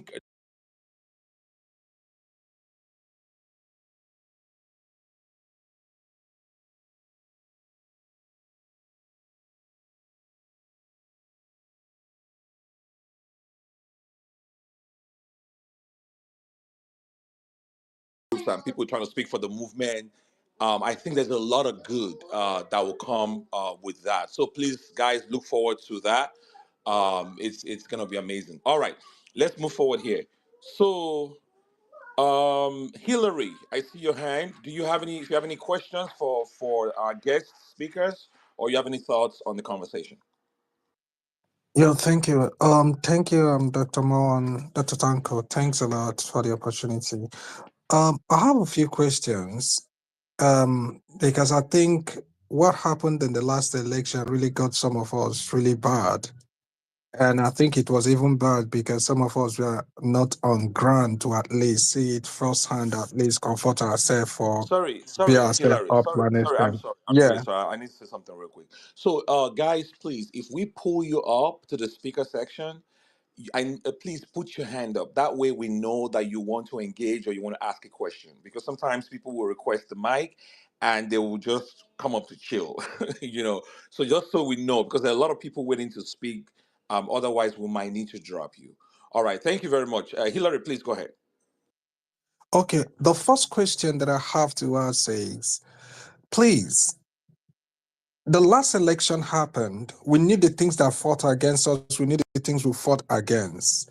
And majority of the things we fought against are the things that fought against us, like the mob, the touts and all of those things, fighting against people not to vote, like turning off of the server, like whatever system that was put in place to ensure that there wasn't transparency or that there wasn't civility in the action in the voting exercise.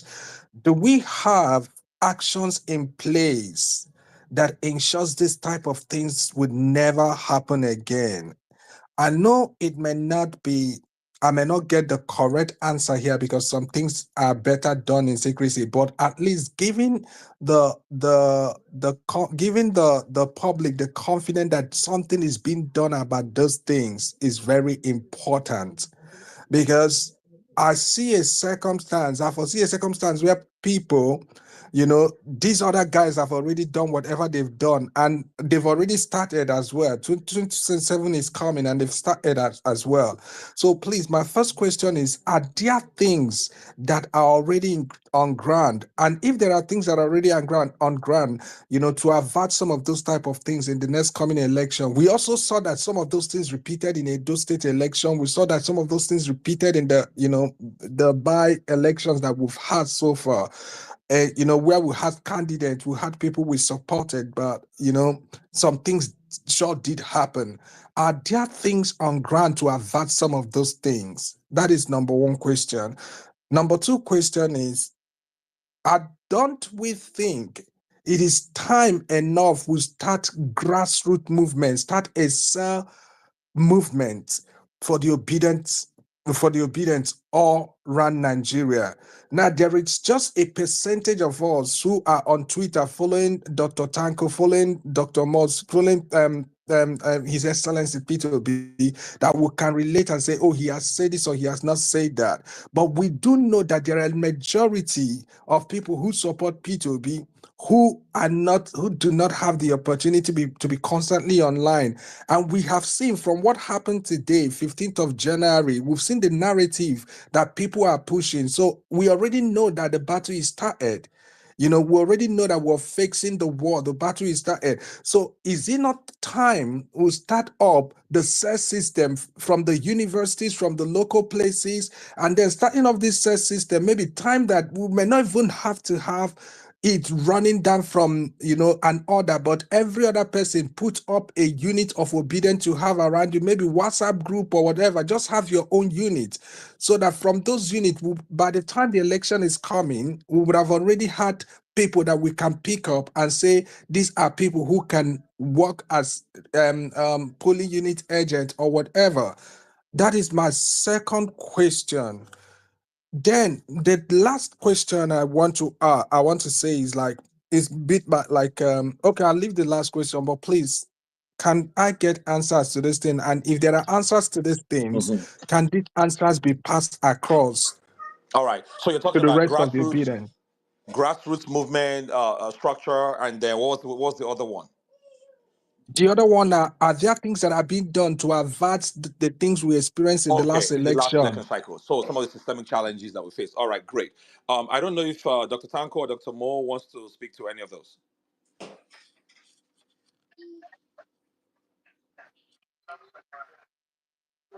Hello? Yeah, we can hear you. Okay, thank you very much.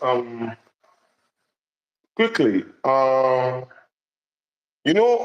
I granted an interview on Arise TV where I was so excited as regard to the planned agenda that we have as a team and what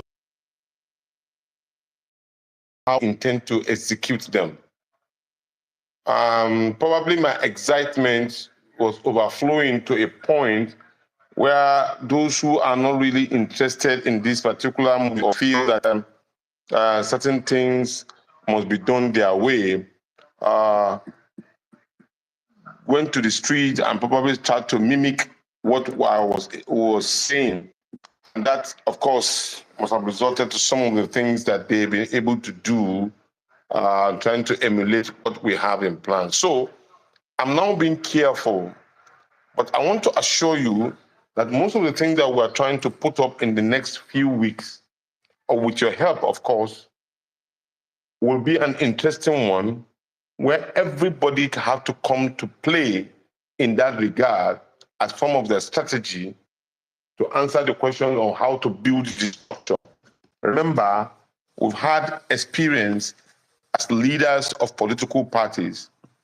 I know for sure, apart from the obedient movement, because some of us have been long obedient even when before the name was crafted. Some of us have been arrested and been jailed, and we know what we stood for. So we know exactly what we want. And this is the closest we've gotten in trying to get power for those who have been.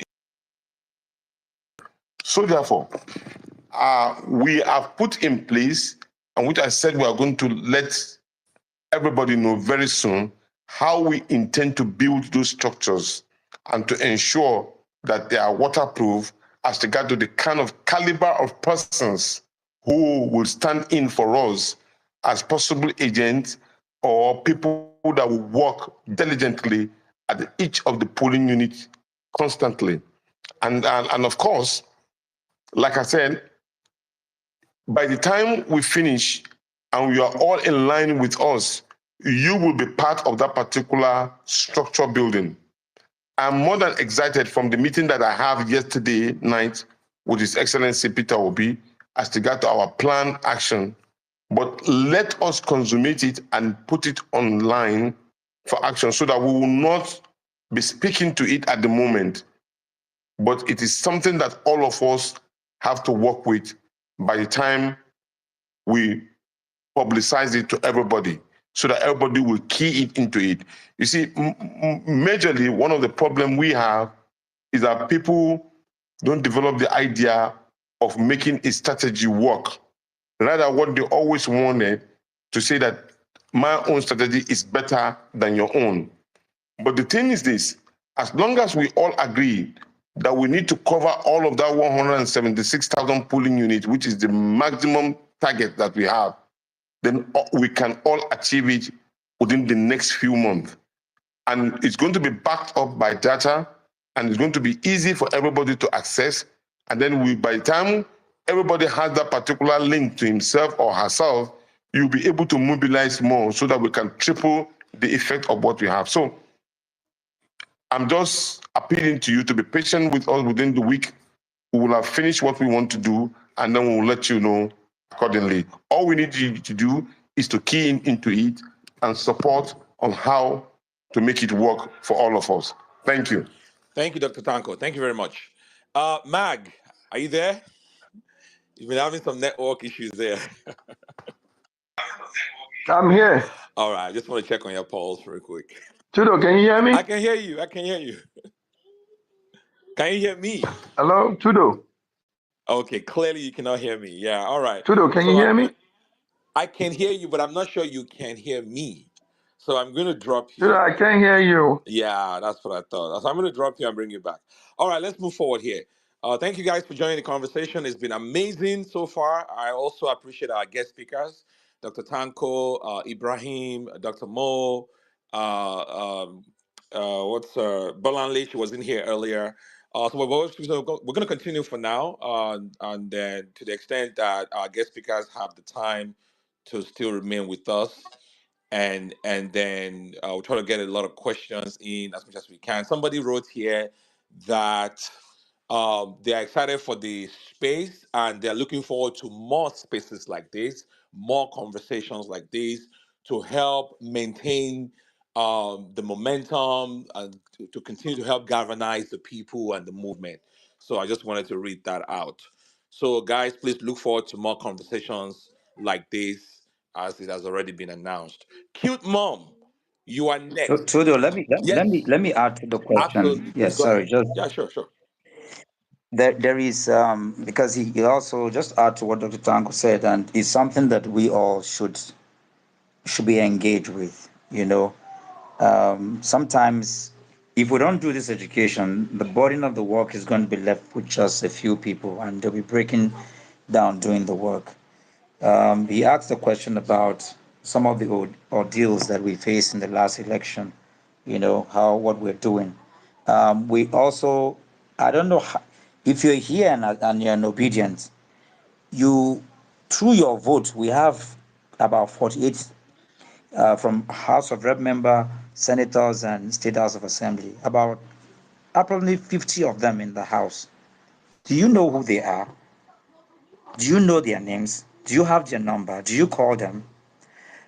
There is Honorable Ben Atenabene, his bill on independent um, electoral observer has gone through the first reading. It's at the second reading. There was a bill that was put in the House by this honorable, I can't remember his name, but he was canvassing for independent candidate. I think in 1963 we had that, but it was pulled out of, our constitution. If Nigeria had independent candidacy, people like General Muhammadu Buhari, people like Peter Obi will not have to go through any party system because they actually make the party. The party is actually running on their fuel, if you understand that.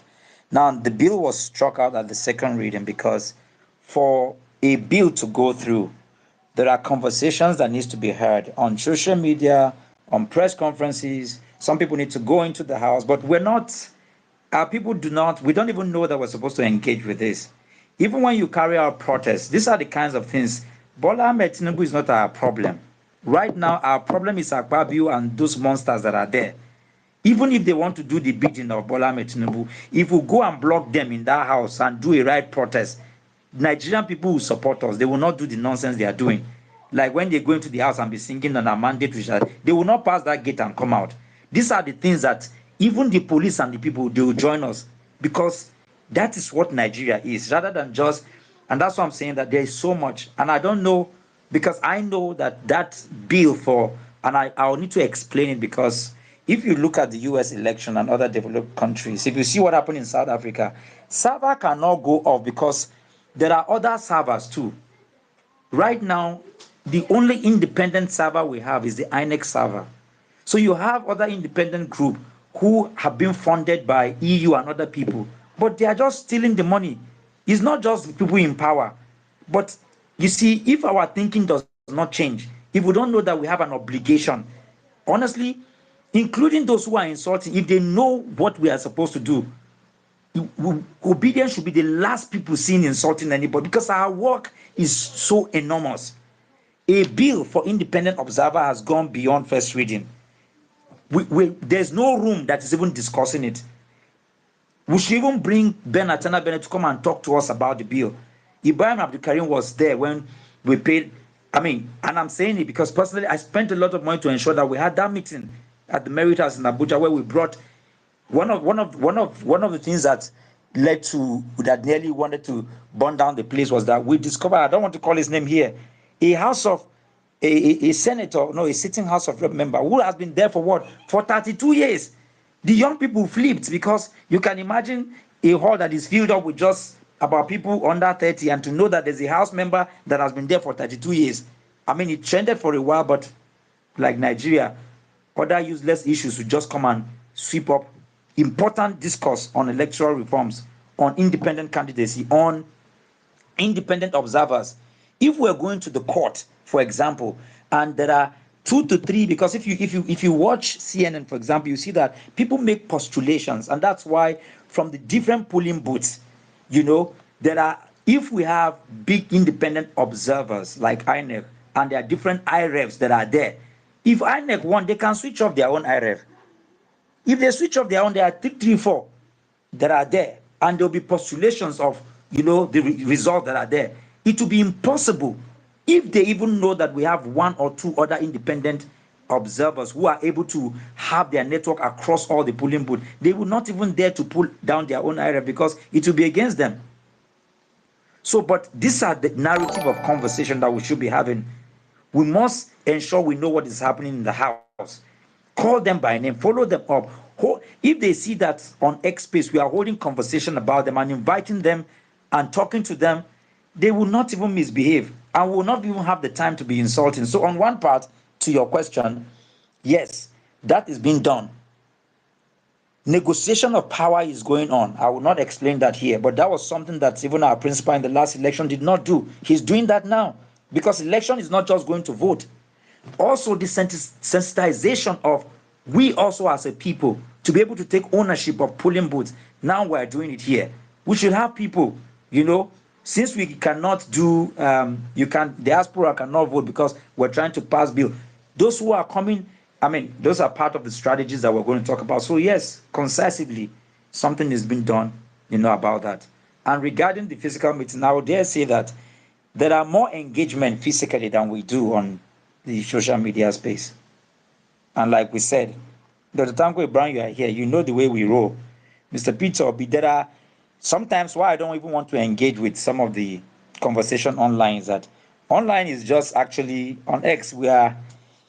I know it is important what happens on X because traditional media actually take some of the polls and some of the conversation of X, into mainstream. Yeah, so I'm not downplaying its importance, but I'm saying that there are more engagement that happens physically. That's why our principal visits 2 to 3 states, almost every day. Today he's done that, tomorrow he's going to do that, and he continues to do that. We should copy from him and also ensure that we also engage in like manners, even when we are off the stage. We should continue in that, ideology and narrative of conversation. So yes, all of that is being done. The one thing that I would say lastly on that is that there are, in terms of strategy, there are things that Dr. Tanko cannot say, there are things that Ibrahim cannot say because politics is also timing. It is only because Mr. Peter Obi single-handedly changed the narrative of how politics is done in Nigeria. Like Haji Ibrahim said, usually after elections, some will go to Dubai, others will fly to different places. They come back 6 months or 8 months to election. But Mr. Peter Obi, right from the day the election finished, he's been going around putting boreholes in Breeding Kebbi, going to places from Anyigba, visiting different places, donating. Last year alone was over close to 1 billion that was given from a private pocket. So he has changed the narrative of conversation. And because anytime you raise the bar, people will hold you to higher standards. Some of the things we are supposed to be discussing in 2026, people want us to discuss it now. If you saw the way he started 2025, that was what people were expecting in 2024. I'm also saying that so that you understand that things are being done, but the X space and open spaces are not the place where strategies are being discussed. All right. Thank you. Thank you very much, Dr. Mo. I think the independent candidacy bill you were talking about, I think it was the sponsor was what's his name? Akin Rotimi, I think something like that. But yeah, that we need things like that. We need ideas like that. And yeah, those are some of the conversations that we really need to be having going forward in order to radically change the political landscape in Nigeria. All right, let's move the mic very quickly while we still have our guest speakers here. Cute mom, welcome. Hi, Mr. Hello, hello, Tudor. hello. Good to have you here. Thank you. Better be nice to me, so I can sneak your name into that place. You know I now. already know. But Welcome. thank you so much. Anyways, a very, very, very timely and very important conversation that is going on. I've been listening, and this kind of gives me some sort of joy, because I think about sometimes 2 weeks or 3 weeks ago, I was just thinking in my head, like, what's going on? Why is everywhere quiet? I will, the conversation around politics, around what's going to happen, has really died down. And it looks like people, even though, like Dr. Moore rightly said, things are going on that we might not know, but on the space it's been so quiet. But this is very timely, and I'm very grateful that we are looking inwards to see the things that we can fix from inside before, coming out to do the things that we're supposed to do to the public. Now, that being said, I wanted to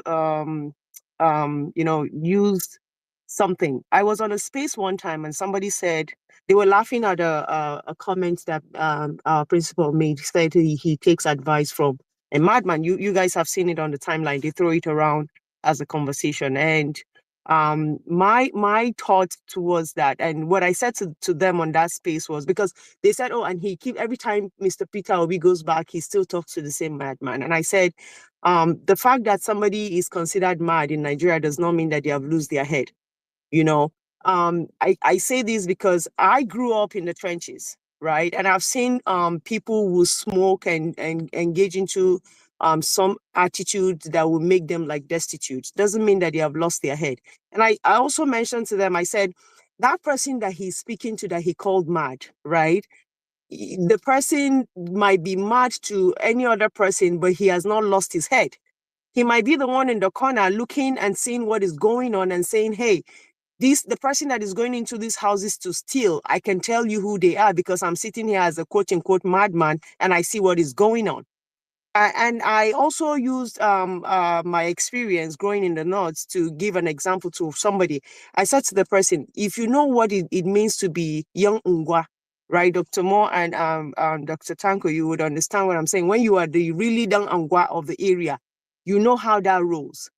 And my suggestion here today is, I don't know what is going on the ground, but one thing I want to suggest is, I think it is important, like a lot of people have said, to take this conversation from here. There is a buy-in that we already have. For me, I've been bought in, right? The person on the street, the young man or the young woman on the street who is not on Twitter, might still be fluid, because hunger has been weaponized in the nation to be used against the people during election. Now, if, say for example, Dr. Tanko just said he went to Kaduna, and I'm imagining in my head, because I'm a born, bred, and brought up Kaduna babe, right? And I'm imagining in my head, I know where I came out from. Let's say as Dr. Mo was going to Kaduna, now he called up and say, hey, Tupac, zan shiga Kaduna, so and so and so. He's not announcing it to everybody, but he's saying it to these key community impactors. Now, the impact might not be what you're thinking about giving out money. It's just the fact that when the guy comes out and says something, he has people at his beck and call. I have been there. I lived that life. Okay. I know what it means that you're having like a crossover night, and one person is doing a get together. He calls it party. And the whole community the whole young people want to be in that party. Just one single soul, or maybe now because he's one, and then he has his clique of friends. So those kind of key people in the community, if we can connect to them, and as I'm talking to you, I have an example. The person that I know in my area where I grew, that we used to interact together, is a staunch PDP guy. He would do anything for PDP, but that doesn't mean that he cannot be bought over. Doesn't mean the only thing that young man is looking for, as at when I was with them, is the recognition. Oh, because the number of Dr. Moyes. Just that little fact that he's able to interact with you in that manner, trust me, you are very, very convinced and very, very rest assured that when it is time for you to pull the crowd, that person is going to go out, to get the people for you. My suggestion now, bottom line is this. In these communities, for the people who are in the diaspora, people who have left home and, for example, in the city, maybe you were living in Kaduna, you moved and you're now in Abuja, You moved from Abuja, you're now in Lokoja. Those places that you grew, who is the person that is on the street that can help you make the impact, grassroots, room by room, in the barbing salon, in the Meshayi stop, in all those places where they sell things? Who is that one person that you know that can be able to make such an impact? Those people are the kind of people that people like Dr. Mo will be able to interact with. And as he's coming, let's say he lives in Kogi State and he's going into Kaduna now, and he's going to Barnawa, and he calls up and say, hey, such and such and such person, I'm coming to Barnawa. He called one person, and that person is able to rally for him maybe 10 people in that area who are the staunch people who are respected as community leaders, quote unquote. These can make the difference that we're looking for. Because again, it's not like people did not vote for PO. I want that to be clear. PO got the vote. But what happened was that the vote got missing because there was nobody to protect them. So one of the things that we can do is to plan ahead to protect our vote in that manner. And I hope that eventually everybody is carried along. The speaker spaces is not enough. How many people will be able to speak on a speaker space? But the fact that if we are able to get maybe into chunks or like in communities, let's say this is a sector, this is what do you call it now? Each like a community of people where we set up ourselves and we're able to meet in different groups. People just like we used to have. People making impact in different groups. I'm sure people will be respected and people will feel valued. And feeling valued is they are able to come back and give out their best during the election. Thank you so much for everything. And I appreciate the opportunity to speak. And I'm here listening. I hope we get it right and it never delude us again. Thank you. Thank you very much. Cute mom. Thanks for coming on the space, and thanks for sharing those amazing ideas. Thank you very much. I'm sure our leaders are listening. Thank you. All right, let's move the mic very quickly. Prof K. Yeah, thank you very much, my brother. Yeah, sorry, am I audible, right? Yes, you're audible. Thank you, Tudo. I like the statement you made a few minutes ago about the repetition of this very space. With that, somebody wrote you that we should do this often, and that really was in my mind. I thank you very much for that statement. And I want to say that I'm available to host or co-host or mentor. That's my feed. I prefer mentoring, by the way. On any spaces, you shoot me a DM or write on my timeline. I would Prof, come up. sorry, do you have a So, question for our guest or you want to contribute? yeah. Like the others have been All right. speaking, please just give me 3 minutes. Sir. Thank you All very right, much. real 3 quick, minutes. real quick. So, yeah. So you don't. Okay, thank you. And I just wrote a few points here. I just wanted to make that very clear. So let me repeat this and keep talking. You see, I would make this comment and reverse them as questions to my beloved. Let me salute everybody here. I see many names. Magnificent Doodle came up, Vix, and Delamin, then Ibrahim, my brother. Thank you. I sent you a DM a few seconds ago. Dr. Moore, I sent you a DM too, and all beautiful names here that are spoken and then yet to speak, and listeners as well. Thank you very much. God bless you. I wish you a very beautiful 2025. By God's grace, we will win. Thank you. Number one is this: opposition leader. Really, opposition leader are being paid. And then another thing is this: in where I live and where most of us live, opposition leader have access to TV coverage. Again, these comments are questions. You can write them down, especially all these names that I mentioned. And the government television station covered them. And they hold congresses. They hold protests. These leaders, they lead protests. That's number one. Number two, we have 1,000 leaders destroying Nigeria. 1,000, not more. Okay, I left a comment on this comment section right here. 1,000 people, we should note that too, so that we send a message to the citizens. 1,000, governor, president, calculate them, lawmakers, 1,000. And we have the population in Nigeria, statistically, right? Over 210 million Nigerians living in Nigeria, living abroad. I'm not a good mathematician, but if you make the math, I think we have a number, right? In Venezuela, right, and last year they had an election, the lady was bound. It's called Maria. And she elected, they come together, the opposition, they elected a candidate. To cut the long story short, they voted last year, they won. About 60%, just exactly like Nigeria. But these people they didn't go to court. They said court is consumed already by Maduro. And then Guadiana came to Madrid, Spain, speaking Spanish, which I speak very well. I heard what he said. And he was going back to go be swearing on a few days ago before this criminal went to swear him. I stopped there. But we learned a lesson there. It's a question. Are we going to do that? Then Bangladesh, students, young, beautiful Bangladesh, I could call them our brothers and sisters. They went to the street of Bangladesh.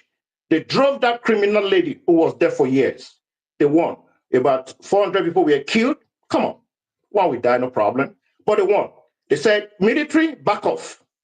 They elected a Nobel Prize winner. As I speak right now, I can Google search. That man is now a temporary president or whatever. The question is, are we going to do the same in Nigeria? Then the next point, that the next election, I'm very passionate about this, that any person who would be a candidate in Nigeria election from now must make a pledge that we will fight peacefully and let the world know to protest nationwide in the US, in Europe, about what is happening in Nigeria. We should start taking it right now, not tomorrow, right now, before election time.